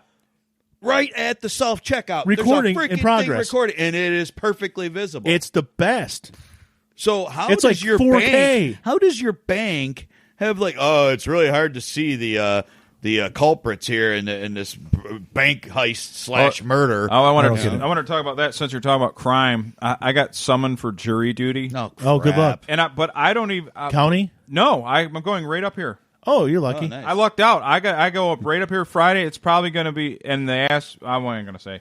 It's probably going to be car related, motorist something or other. I enjoyed county when I had to do Dewey. Yeah. So I'm just going right Somebody's up. got a Dewey. Well, the thing is, I thought we were going to. I thought I was going to the county. I'm like, well, where's the fax line to turn this in, or where's the return letter? There's nothing. Well, I have to go in because it's right there. They didn't give me anything. Yeah. But anyway, I got to freaking. It's not for 6 weeks, so I don't give a shit. I always thought, like, if I ever got jury duty, fuck this. I ain't going. But now that I got it, I'm like, nah. No, that shit care. fucking sucks. Jury duty fucking sucks, man. just See, now do when it. I got county, this is forever ago, 21 years ago. I got county. I wasn't working at the time, and they pay you. So I was like, all right, cool. It's like $15 a day. Or Yeah, that's plus I just mileage. look at it as a day off work. plus mileage. So yeah, I ended up making like $80 that week. I was like, sweet. So I had county if I did Mount Clemens, right? Yeah. Yeah, so I went to Mount Clemens, and you sit there, and they dismiss, like, half the people, like, 2 hours later. But then the funny part is, like, they dismiss you for lunch, and Buffalo Wild Wings is, like, right there. Right. It wasn't there when I was there. So every person there sat at their own table. So it's like all the same people you were with the whole time sitting at their own table, all just like, that's awkward. at Buffalo Wild Wings. That's awkward. Everybody just. Yeah. I actually got a drug case, and I was there. I did Monday through Thursday. I didn't get out till Thursday. Can I talk about this case, or am I get fucking arrested or something? I'm sure you're okay. No, it's So what already happened was it was a young black man who apparently jacked Allegedly. an old white lady's purse from an ATM. Yeah. And when I got to the courtroom part of this, where I was like, I could have been picked for the actual jury. Like I was like, fuck, I'm going further, and I got dismissed after they found their jury. Remember when you said it's a jury of your peers? It was 12 old white people. Same thing with mine. It was hope like that young guy enjoyed prison. I was the young. Well, I mean, I was 20. I was 20 at the time, so I was the youngest on the jury. But it was basically anywhere from 20 to 65. One black person on the jury, and it was a young black male that was pulled over with crack, and he was possession. And they also tried to charge him with intent to distribute, saying, well, he had too much for personal use. He's trying to distribute it. Doesn't crack kind of feel it's like in model, separate model? baggies. Doesn't crack kind of feel like model glue at this point? Like, like in terms of like you just stay severity? the hell away from it. 20 years ago, though. Yeah, But and we found him guilty of possession, but not guilty of intent to distribute. But yeah, you're right. yeah. As far as the peers go, no. Unless you consider a black lady that was old enough to be his grandma up here. Yeah. Because that was it. Like- Neil they kept bugging Neil about going, and and he was like traveling all the time for work. He and works out of state, yeah. And he kept telling him, he's like, I can't. Well, I'm looking at it, and I go, dude, this is Wayne County. He goes, yeah. I'm like, why are they calling you in Wayne County? I mean, you're in Macomb. You've never lived anywhere but Macomb County. So they wanted him in Wayne County. Well, because they don't have enough people that they can call for jury duty. Yeah, in Wayne but County. they still can't just start Yeah, cherry picking from other counties. That's what they were doing because they did it to his neighbor around the corner too. He's like, yeah, I got Wow. the same thing See, in Wayne County. now- No, if I had to do Wayne County, I would definitely play the mental distress. Like my mom, I would play everything. I can't do it. Now, you know what, though? Federal court, though, our mom got where she had to call every day, and she almost had to go to federal court in Port Huron. Mm-hmm. Court Huron? Port Huron court. Federal court. And they don't care what your excuse is. yeah, My mom doesn't drive. She never had a driver's license. Still? Ever. never. You serious? Well, my mom's 67, and she does not have a driver's license. I remember when your fucking She's brother did. It's the world's a better place Dude, with her we not are having a never driver's let. license. No, she's not gonna start driving now. I remember most of she's your even worse your passenger brother's when balls she about was getting a 20 driver's license. We're like, Because he was almost 20 by the time he got his. is that when he got it finally? Close, yeah. Yeah. But they didn't care. She's never been officially diagnosed with anything, but she's got to have like rheumatoid or something going on with her body. Okay. Her body is, no offense, shit. It's falling apart. She can't drive. She definitely has phobias about driving. She has. couldn't do She's that. terrible She on has the road. phobias about being a passenger. Yeah, she can't. Do it. She's not in the best of health, but in order for her to get there, she'd either have to Uber, find a bus, or have somebody, one of her family members, Find a bus. take her there. Imagine taking They don't care. Imagine taking a bus all the way up Crash. Dude, And that's the thing, like, well, you can stay in the area, get a hotel or something. Like, oh, do you pay for that? No. Well, they don't care. Yeah, basically. She didn't have to go, As far luckily. as my mom, like, not once him and Craig started driving, I didn't have to drive her anymore. No. It was awesome. I know the federal. I don't think my mom has Up actually there? sat in the passenger seat of my vehicle in 15 years for sure. And You're this lucky. is totally off subject, but on because you said Port Huron. I'm on my new asthma medication. I've been taking it the last couple days, Yeah. and it says one of the things that can give you vivid dreams. And I had a dream that I was hanging out with Hulk Hogan in Port Huron, Nice. That makes sense. and he's like, "You got some pretty big arms there," and he was like, Hulk Hogan complimented my arms in my dream, so I just wanted everyone to know that. he was trying to make a pass at you. Yeah, Who Hulk was? Hogan hit on me in a dream, I think. You reminded him of his daughter.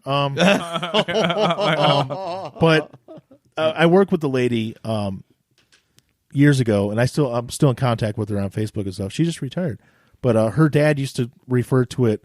He didn't say Port Huron, something with his accent, which I can't figure out because he's from Detroit. I don't know why he has an accent, but he would say Port Huron. It sounded like he's saying porch urine. Yeah, Port Huron. Porch urine. I've heard people say that. Yeah. What is that? That's I don't like, know. that's I've like heard that people many times. That's like people that describe the front room of their house as the front room.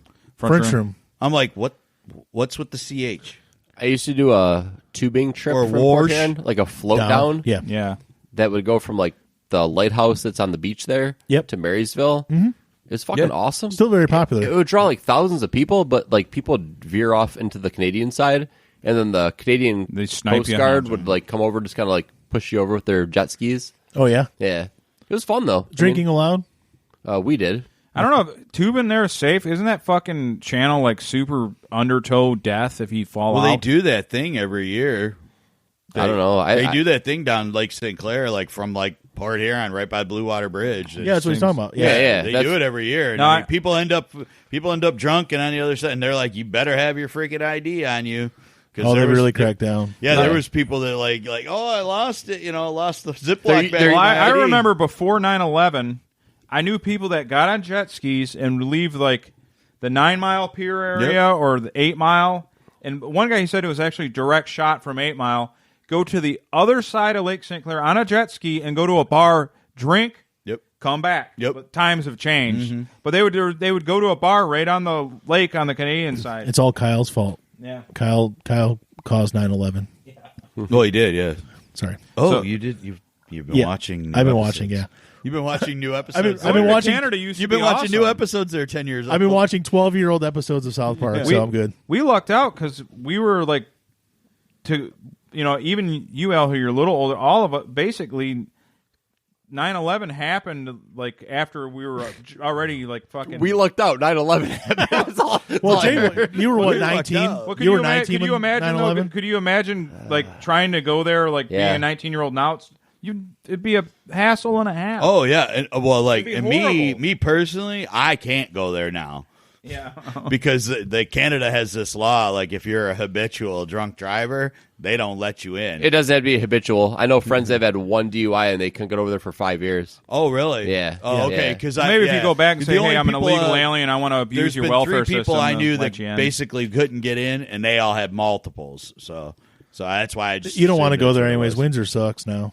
It used to be awesome, But people I talked to, they couldn't wrap their heads around the fact that, like, in Michigan, if you're 20, 19, you could fucking go drink just by going to another country. Yeah. Like, that's fucking insane. When you think about it, like, in those terms, it's, like, fucking insane. No, I know. It's crazy. we can tell people that Canada. We used to go south to go to Canada. We go south to go One to of the Canada. And then people. there's a place next to Cheetah's Strip Club, which I went to with your brother several fucking times. Oh, yeah.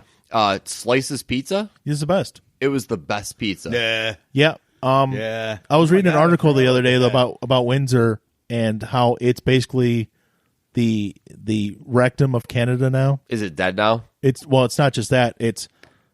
Because they had two different factories there inside Windsor proper, inside the city, that closed down.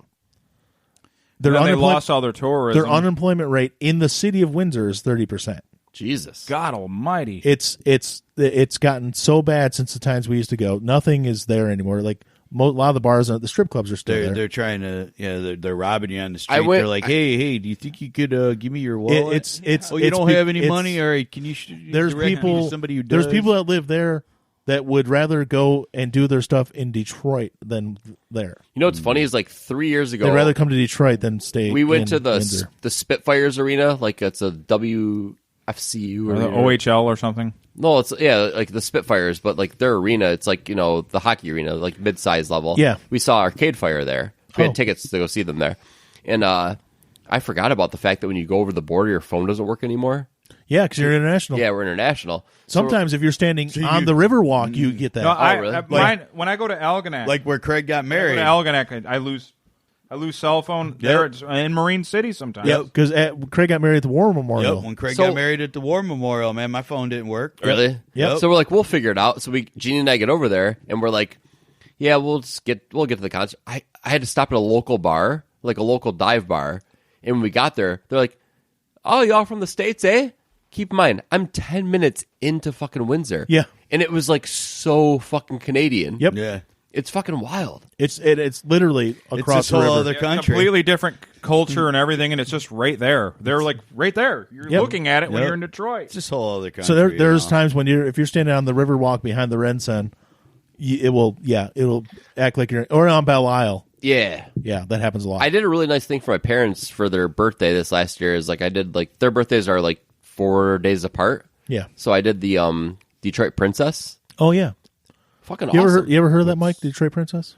No, my mom worked for Star of Detroit though. Yeah, it's like rivals. So we took them out on the little boat trip out there, and it was nice. My mom worked for Star Detroit, and we would go on those little cruises and shit. It was actually pretty cool. Yeah. I remember liking it. Wait, was that? Did she work on the one that I got stuck going with? What was her name? That I was dating, and she got me to go, and it was Michael Bolton and Kenny G playing on that damn boat. What? Oh, it was Together? Michael Bolton. Oh yes, it was Michael Bolton and Kenny G, and I'm like, what? The one song that kept playing when I was on there, I was like 11 years old, and I remember it clear as day. It don't mean nothing. Richard Marx. Richard Marx. That I could deal with. I was like, wait, what are we doing? She's like, oh, it's just like this little, and I'm like, that's when I became a Marxist. And then when we got yes. Oh, got him. Hey, you brought up Kenny G, so I had to bring up Kenny G to you. You got that game. Yeah. How was it? What's it called again?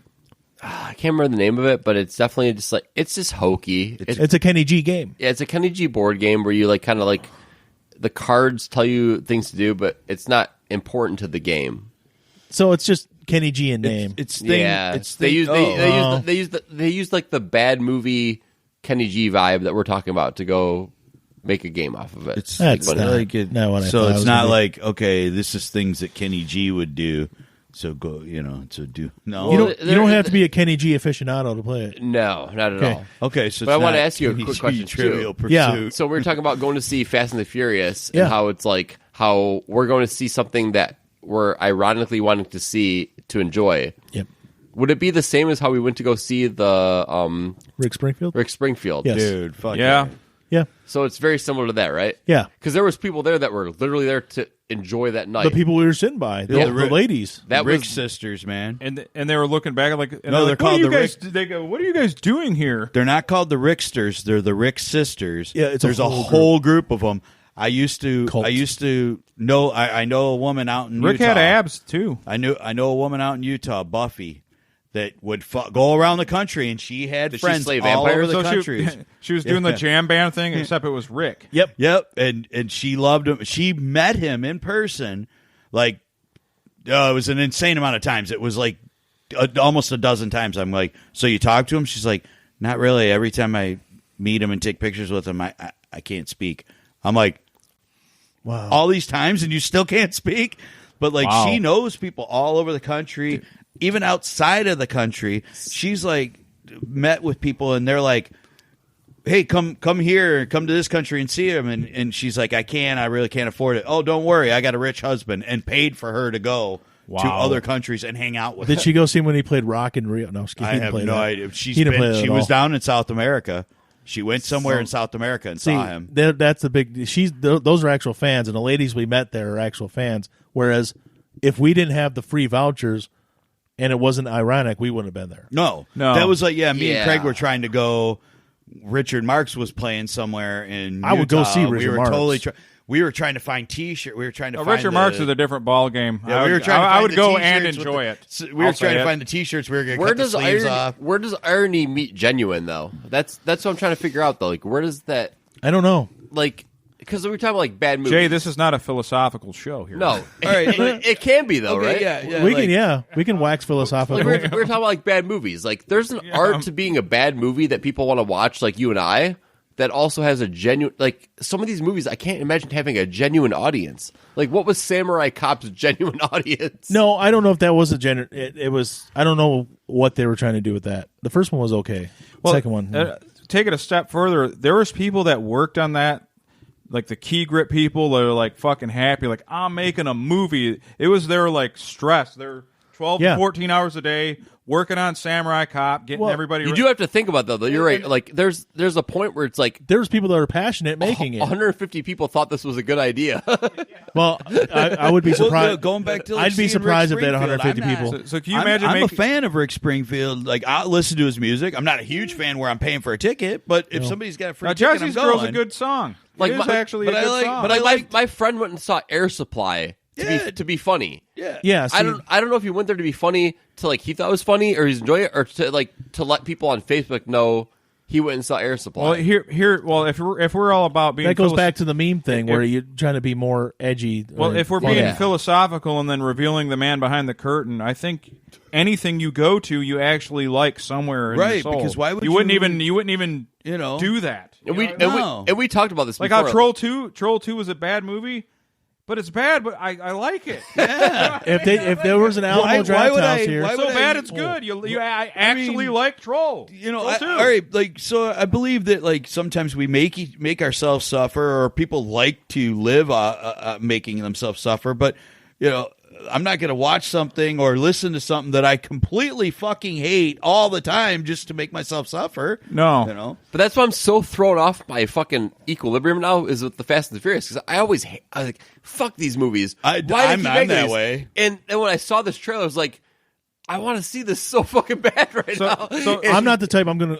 Honestly, so here's the you thing. guys' conversation on it makes me want to watch all fucking 9 of these. Yes, now. right. And I have never wanted to watch. And them. like, this movie right. had nothing for me ever. Won me over. They won me over to where I want to go watch all your fucking movies. Like, it's fucking crazy. So here's the thing. Can you maybe a homework assignment for everyone? Okay. Try to make yourself watch something that you genuinely dislike. I quit. I'm not doing any homework. Like to your core, you're not being ironic. You're not like I actually kind of like. Wait a minute. How many things do I gotta do? Do I gotta do 2 things? Can we discuss what that would be? Because I'm not even sure what would be my thing. What you think? What you could? You couldn't stand. I don't know what I. I will give almost anything a chance. Me. It's easy for me because politics. I would watch like MSNBC for 2 hours. Just watch it continuously. And then try to get into it. Try to see it their way. The easy joke is like listen to Nickelback, and I could just do that. I could do that too. Nickelback is doable. They're not. They're bad, but it's doable. I don't think anything besides politics or religion is that bad where I would hate it that much. Or make it like, or I wouldn't give it a chance. Again. I mean, like you guys are not religious at all. Go sit in on a church thing or something. Nope. Sit for 3 hours and read a sermon. Like a really crazy. No, but that could sway me though, because if I see people that are getting something out of that, I have a hard time shitting on it. Yeah. See, I don't. Well, I mean, like I could go and watch Smokey and the Bandit 3 because it's the worst movie ever. So bad. I've never seen that. But I could find something of entertainment value in that. Because I mean, Jerry Reed wearing the bandit mustache. I guess there's a fake one at that. Well, he didn't even grow his own. I can't even say I hate them, but there's like critically acclaimed movies that me knowing that people think they're great, I actually dislike them pretty much close to fully. Give me one right now. Give me one. Citizen Kane. Yeah, that movie got so much fucking. Because it's considered the greatest movie ever, I can watch it and be miserable the whole time. I can get that.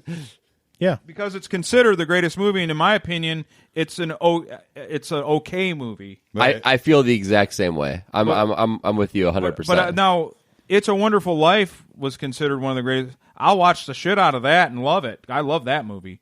What about Shoot 'Em Up with Clive Owen? Oh, love it. Love it. Amazing. Love that movie. But It's a Wonderful Life actually wasn't well received when it came out. But it was later on that became more popular. Yeah, but I'm talking about like when they do the list of greatest it's movies, always on there. It's always like top 10, and then Citizen Kane's always number 1. That's true. Right up there. And now Orson Welles, incredible actor. But except for the drunk champagne thing. Hey! I can't remember the name of the company. What was the wine?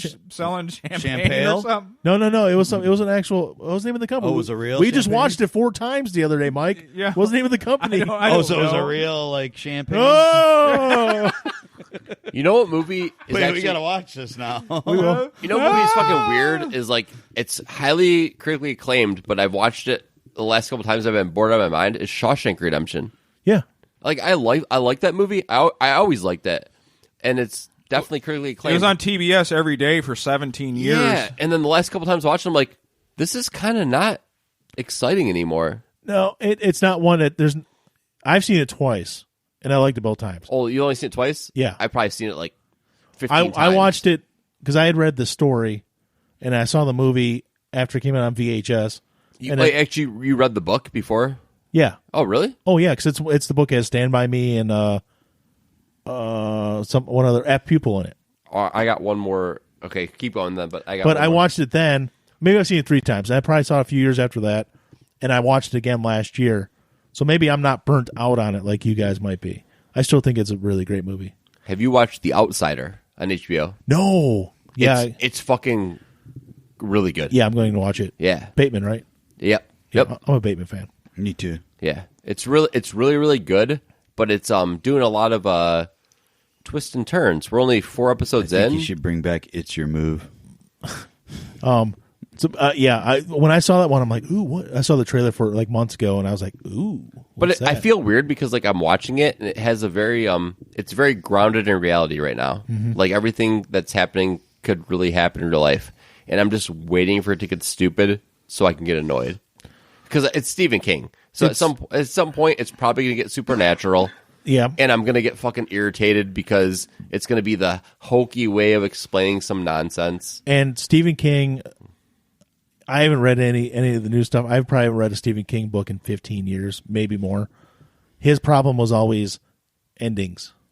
But my problem with this is that this story, The Outsider, is happening now in 2020. Mm-hmm. But the book was written in 2018. I've never seen something fast-tracked, like, from book to film. That's pretty quick, yeah. That's really quick. That is a quick turnover. That's really for quick. Sure. But a lot of his stuff, when it was coming out, they had planned... So a lot of his stuff got optioned even before it was released as a book. Mm-hmm. I think people think he's dying. He looks like it. He's looking for 20 But he's looked like ever since he got hit by the van. Yeah, and then and he did tons of blow and alcohol before he cleaned up. So there's some miles on his body. There's no doubt. Yeah, that accident, he almost died then. Did you ever read the book Insomnia? Yes. Oh, it's horrible. I didn't finish.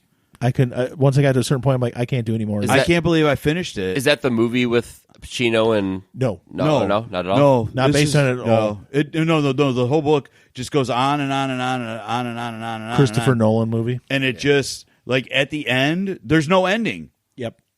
There's no ending. I mean, nothing. And I'm like... But that's the ending, man. Don't you get it? Like, all right, I'd never read a Stephen King book. This girl I was dating was like, here, read this one. You know, I got this book. And so I'm reading it, I'm halfway through. I'm like, dude, this is so boring. It's going nowhere. Yeah. And I'm like, but I got to finish because I want to see how it ends. And I read the whole damn thing, and I went, no, it's basically anything. Yeah. Anything before, I'll say like 96 is good. But Insomnia, I think it was just before that. But anything after that, it's just like, it was bad. it's anything he got. I don't want to say he sold out, but everything was basically just he was pumping stuff out. It was just like a commercial. Stephen King. Yeah, he was pumping out. It used to be you had to wait a couple of years. Well, I'm going to go on one of the better parts of being dyslexic is you don't get to see writers go bad because you don't. Misery is his best movie. Yeah, Misery is fucking great. No, I think Stand By Me is great. Yeah. Stand By Me is really good too. And Shawshank. I do like Shawshank, but Green Mile. Stand By might actually be my favorite movie ever. It's one of them. Janine's never seen Misery, and I was like hyping up. Misery's great. Like she never knows what to buy me for like birthday or Christmas presents. So one time I was just like going off on like a tangent about fucking Misery, how much I love that, and she's never seen it, so she bought me that for fucking my birthday or Christmas or something. She's like, unwrap a present, like, oh, Misery. Why'd you buy this? She's like, well, one night you were just fucking going off on how great this movie is. I'm like, well, let's fucking watch it now. She's like, and it is. It's like, nah. I don't know. Like out of Kathy Bates, I think won an Oscar for that. She did. Yeah. Out of all the, I guess like all the Stephen King movies that are really great. I mean, Stand By Me, like that, just as a movie, period, is like one of my favorite movies. Yeah. So, I mean, there's a lot of really good Stephen King movies. I don't know if I'd rate him, really. Like, Misery's right there. But he's done so much where it's like, he's a fucking king. Like, he's done definitely like... Yeah, and it's like the miniseries, like, It was a good miniseries. Mm-hmm. I did not like the It movies, the new ones. I like the first one. I haven't seen the second one. But I watched the It series with my sister. She was a huge fan of his. And I remember being scared to death. With the Adam Curry? Yeah. Tim Curry. Tim Curry, yeah. Not Adam Curry. You gotta remember, not on TV. I was a kid. I was scared to death watching that. I was too. Oh, my God. When he comes out of the drain in the shower, the drain thing in the shower? It's scarier when you're supposed to look less like a clown. Like, it's scarier, like, what he's doing than what they did with the He's new... a shapeshifter. Yeah. I mean, see, now, there was parts of the new one. I didn't see part 2. But the first one from a couple of years ago, yeah, that genuinely I thought were relatively creepy. But it wasn't a horror movie. It was more of a thriller than it was a horror movie. Yeah. Yeah, I haven't seen either, but I remember watching the Made for TV. That was a Made for TV movie. Yeah, it was ABC. Yeah. John Boy was in it. And now, like, Tim Curry was in it, and I mean, Tim Curry's always like, I mean, he's just fun. Period. I'm not trying to be cruel, but because I don't know, but what in the hell happened to him? He had a stroke. Okay. Yeah. I knew it was. Now I knew something was wrong with him really bad. Tim Curry? Yeah, a couple years ago. Oh, I haven't seen him in a wheelchair. He's messed up. I didn't know. I haven't seen him in a while. Yeah, he's in real bad shape. But another one, Stephen King's The Stand, which most people shit on. Well, a lot of people don't now because a lot of people my age enjoyed it, and it was a huge ratings thing when it came out. But I still enjoy it. Wasn't Gary Sinise in it? Gary Sinise was in it. Okay. He's the only one that I was in Pittsburgh when they were I remember filming watching it, but not getting into it. I'm like, I can't watch this. But it was like it was freaking top of his game post Forrest Gump. Gary Sinise. It was good. He did a good job. I still like it, but some of those things that he made, like I never watched the Tommy Knockers, and then when he's like, I didn't like Kubrick's classic version of The Shining. I'm going to make my own, and he made the new Shining with the guy from Wings, Steven Weber from Wings. I was like, what? Oh, okay, that's real. Yeah, and King directed it. Stephen King directed it. Oh my God! Or he wrote it. The Shining is great. It's fucking great. Yeah. It wasn't. It was a different interpretation of his book, and he just never. Now he's kind of backtracked, and he's like, "Well, it wasn't as bad as I thought it was." Back in like 1992, I got fired from a shop, and I was selling perfume. Oh yeah, and we went to Pittsburgh to sell perfume. And That's I don't right. know how this all started. It was back when you'd go around peddling products to people. I forgot you were there, door to door. Did you see Kareem Abdul-Jabbar? No, but they had you like try this to whole sell area people blocked knives. up. Look, I can cut a pipe. They had like Cutco knives, but it was basically the same thing. And so they do put you on these satellite groups, and there was like you would. Like 3 people or 4 people would go, and we drove in this dude's Mustang there. Again, you talking about they were making Stand By Me, and we snuck on this The Stand. There's The Stand. We Stand by me. We snuck through this like barrier thing, It's a combo, and then all of a sudden, bam! There's like security. They're like, "Who are you?" I'm like, "What? No, man. We're just gonna check out what's going on." And they're like, "No." But even that, as much as I like that book, I read the book The Stand 4 times.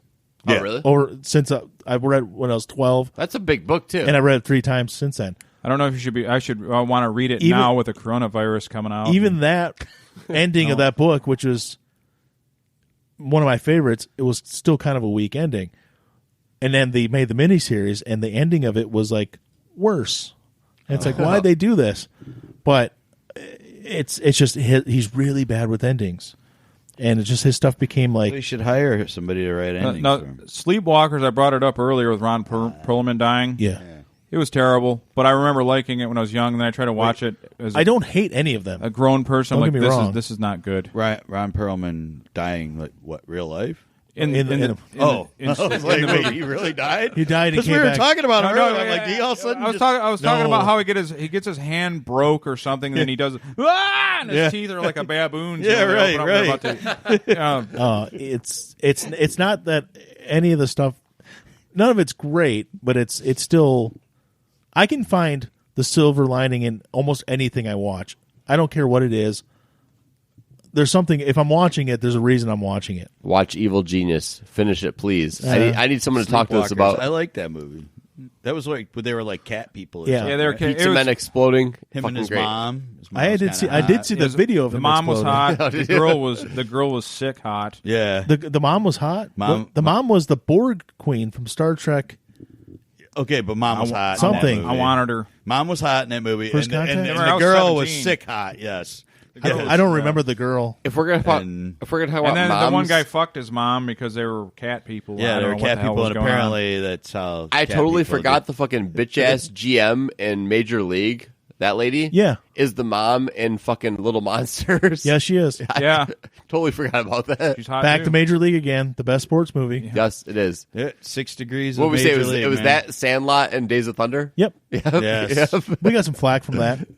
Did we really? I think it was mostly from Coconuts. But we all agreed. But didn't It was. Oh a- wait, Matching the Mick was the chicken. Did Ben say Nico McBrain was the best sports movie? Oh, good. Iron Maiden sucks. Yes. I'm gonna do a clip of that just to send it to him. Just get him all butthurt again. It's beautiful. great.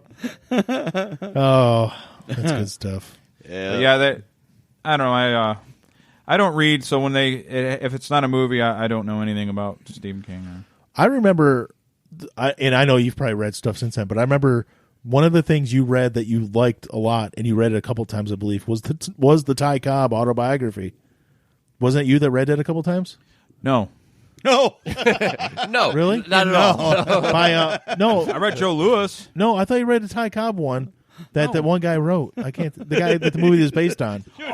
Oh no, I saw the movie. Right, No, I thought you read the book. No, I don't remember. I've never read that book. Okay, The best was like right here. Mike's looking at him, and he's No. like, "No, I swear to God, I was you. Wow. To put it, the first book I read, and I graduated high school. Yeah. This is how bad public schools are. I read the Two Towers, like the Lord, before I went and saw it. At Oh, the yeah, that's fucking right. Theater. Like, well, I read like the Two Towers was the first, and so I didn't even do the series right. Like I read the Two Towers for Lord of You the read Rings. the second book I read first. I read that.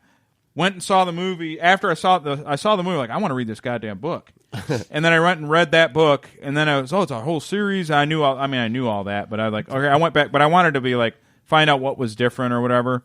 And so I was 24 years old. Wow. First time I read a book. and I read it out of order. Dude, I remember Fucking having to do idiot. book reports, and I didn't even finish Charlotte's Web, dude. I didn't even read that. My mom would get so mad at me because I would just go find like these crappy like nothing books. Like, dude, I did this book. It was like a Star Wars. It was like 80 pages, and it was just some little Star Wars book. It wasn't even about like the 3 movies that had came out. It was something somebody wrote, and I did a book report. My mom was so mad at me, and I got an A. I'm like, I got an A. she's like, that's not a book. And then my dad had all these books, and I go and find one that's like, it's about like World War II. It's like Pacific Onslaught. And it's like half of the book is pictures, and then there's just little descriptions. And so, but my history teacher was a World War II veteran, so I got a fucking A for it, even though it was barely a fucking book report. He just loved the fact that I wrote about Pearl Harbor. That's awesome. You're getting an A from now on. He's Dunlap. like, he goes, Mr. Dunlap, that was a great book report. I'm like, thank you, Mr. Seitz. You know what it was like? Yeah. Yeah, I don't. Yeah. So, and I mean, there was a 10-year period where I read books, and then I from like 24 to 34, I'm like, you know what, it's time to expand my mind. And then after 34, I just stopped again. It's hard. I go through phases because I read a lot when I was real little, and I liked reading. And then I went, I was a teenager, and I didn't do. But I went back. Actually, Bry's the one that got me back into reading. He gave me a book to read called Swan's Song. Was it about Dahmer? No. Oh. He gave me this book called I hadn't read a book in about probably close to a decade, and he gives me this book. He goes, "You got to read this. It's called Swan Song," and not the Led Zeppelin. It was just, but it was an incredible book. And it's like 1,000 pages, and basically it's just an incredible story of like nuclear holocaust that starts, and it's like over a 7-year period. It's a real knee slapper. That sounds awesome, man. But it's such a fantastically written book, and this dude, like, he's wrote a ton of other books, but he's just never really, he writes fantastic books, but for some reason, I don't know if it's him choosing to just kind of be, I'm a writer, I'm not doing movies, I'm not doing any of this, I write books and then I spend time with my family. I think that's how it is, because some of these books need to be movies. I mean, they're just really good, but I think that's what it is the guy's like kind of not a recluse, but he just chooses to stay more of a private life, with his wife and kids, and but because I mean, I've read like 7 of his books now. That book won the award. I don't know Bram Stoker Award. The 1987 Bram Stoker Award. If they made that a movie, it would have to be like parted out. It had to be like a mini. Like Lord of the Rings, It'd have to be a mini-series type or something, because it's based over a 7-year period. It starts, before like nuclear war, basically World War III, and it goes through like the people there's like all these groups, factions of people that survive. Yeah, they're called like China and No. United It's States, all it's all these little. It's like basically it's like the Cold War happened.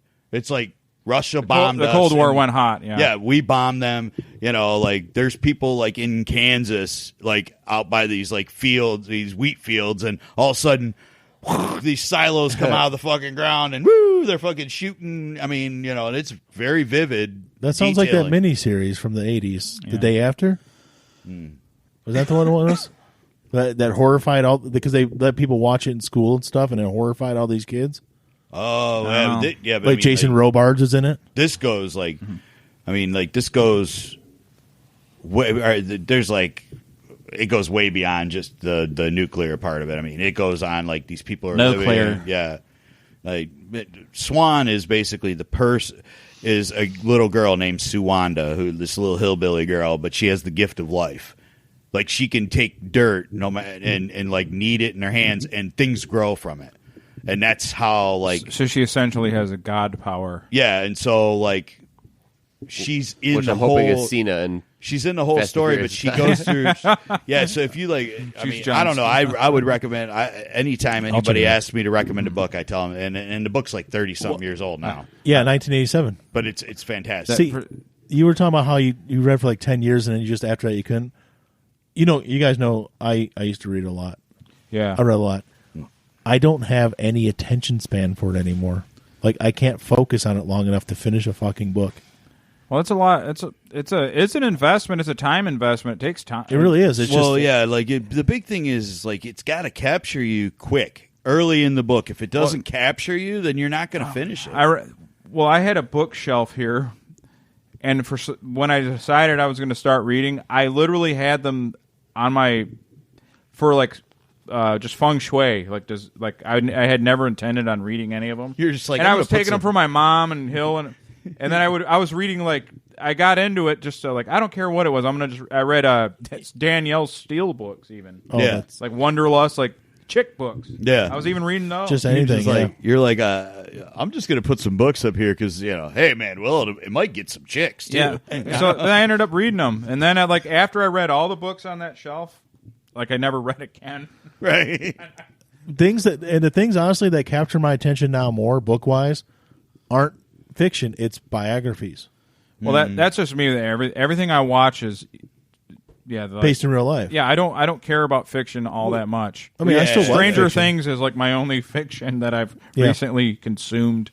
It's just video games, I guess. Yeah, Stranger Things. So it is a good show. Is that absolutely a good show? Yeah. So I should watch. There'll be people that shit Definitely. on it and be like, "Oh, season 3 was just kind of a cop out." I love it. It's great. But I'm sorry. The thing I was going to bring up earlier, where you were talking about the Stephen King books and Hill being a fan, she actually had it signed by Stephen King. Yep. And he drew a little balloon in there. You want a balloon little girl? Yeah. Yep. He did the whole creepy letter. Yeah. But he didn't put Dear Helene. He said, No. Not like no New Kids on the Block. No. Oh, that story. I might as well. Funny because the show started. It was on her birthday, so I might as well tell the Helene story. Yeah. But the reason I called my sister Helene when her name was Hillary, because I remember being a kid, she got a letter from the New Kids on the Block. Supposedly it was them, but it was just by some fan. It was the fan club. Yeah, and they said it was addressed to Helene. It says Dear Helene, and she was crying. It's like, who's Helene? Oh, and of course you were like I was dying laughing. So I called her Helene every day from then on. Yeah. Helene. Oh. Well, I'm signing off. All right, because I got to go home and feed my dog his pill. I think it's probably a good time to end. But Almost at 3 hours. Next time I'm here, though, So- if you guys are talking books, I want to go Check 'em fucking out. hardcore on books because I got all kinds of fucking. So I'm going to say one Shit. thing Yeah, before sure. we go. Well, there was obviously a lot of tragedy this week, but I had, and maybe it's not a big deal to people, but I had a cat that I had to put down after I spent quite a bit of money trying to. Oh yeah. Maud lived with me, lasted longer than any girl I've ever been with. Yeah. Well, you brought her from Utah. I brought her all the way here. She road tripped here with me, and who knows where she was before that because I found her when she was 3 years old. So, I mean, Maud had adventures, and but she was a good cat, and I was hoping to have her a little longer. But, we can't play our favorite game was me going, Maud, and her going, meow, because that's how she got her name. That's how she meowed. And then I'd go, done with that fart, and then she'd go, meow. So it's called, Maud, I'm done with that fart game. And so we won't do that again, but, hey, Maud, you were cool. I loved you. And, hey, man, for some reason, I won the lottery, just a little bit, but I won, the 3-digit, and then the next night, the night after Maud was put to sleep, I won the 4-digit. And I'm like, well, all right. Did you win one of them? You played. It was on that night, yeah. Did you play it on the number that was the amount? Yeah, that you I played the 4-digit, the amount it cost me to basically have her in a hospital for 3 days and then have to be put to sleep. And it came out, and 2 of the numbers were inverted. So yeah, and so I got I go, you couldn't have let it come in straight, so it would pay for your damn bill. Yeah, you had to. So all I got was $104. But of course I had her cremated, and they're like, "Well, do you want her ashes?" I'm like, "Yeah." They're like, "You get a free a nice wood box with that." I'm like, "Yeah." Now I can yell at her every day. You know how much it costs me to put you in this box? Maud, I'm done with that fart. Yeah, you cost me. So rest in peace, Maud. Rest in peace, Maud. See you, Jay. Follow us on all social media. Radio Underground, one word. Radiounderground at msn.com for an email. I'm sorry for the first 2 hours I sulked because we weren't on YouTube, guys, but I was pretty pissed off about it. Speaking of YouTube, hey, guys, go back and watch some of our previous 9 episodes so we can get some of our views back. Yeah, YouTube, we forgot. We should have talked about that, but yeah, YouTube took a bunch of our shit down. We lost 4,000 views. Yeah, we got fucking raked over the coals on that, but fucking YouTube. Or as somebody I once knew said, raped over the coals. Yeah, we got raped over. Well, that's what happened to us. All right, we're out of here. Peace.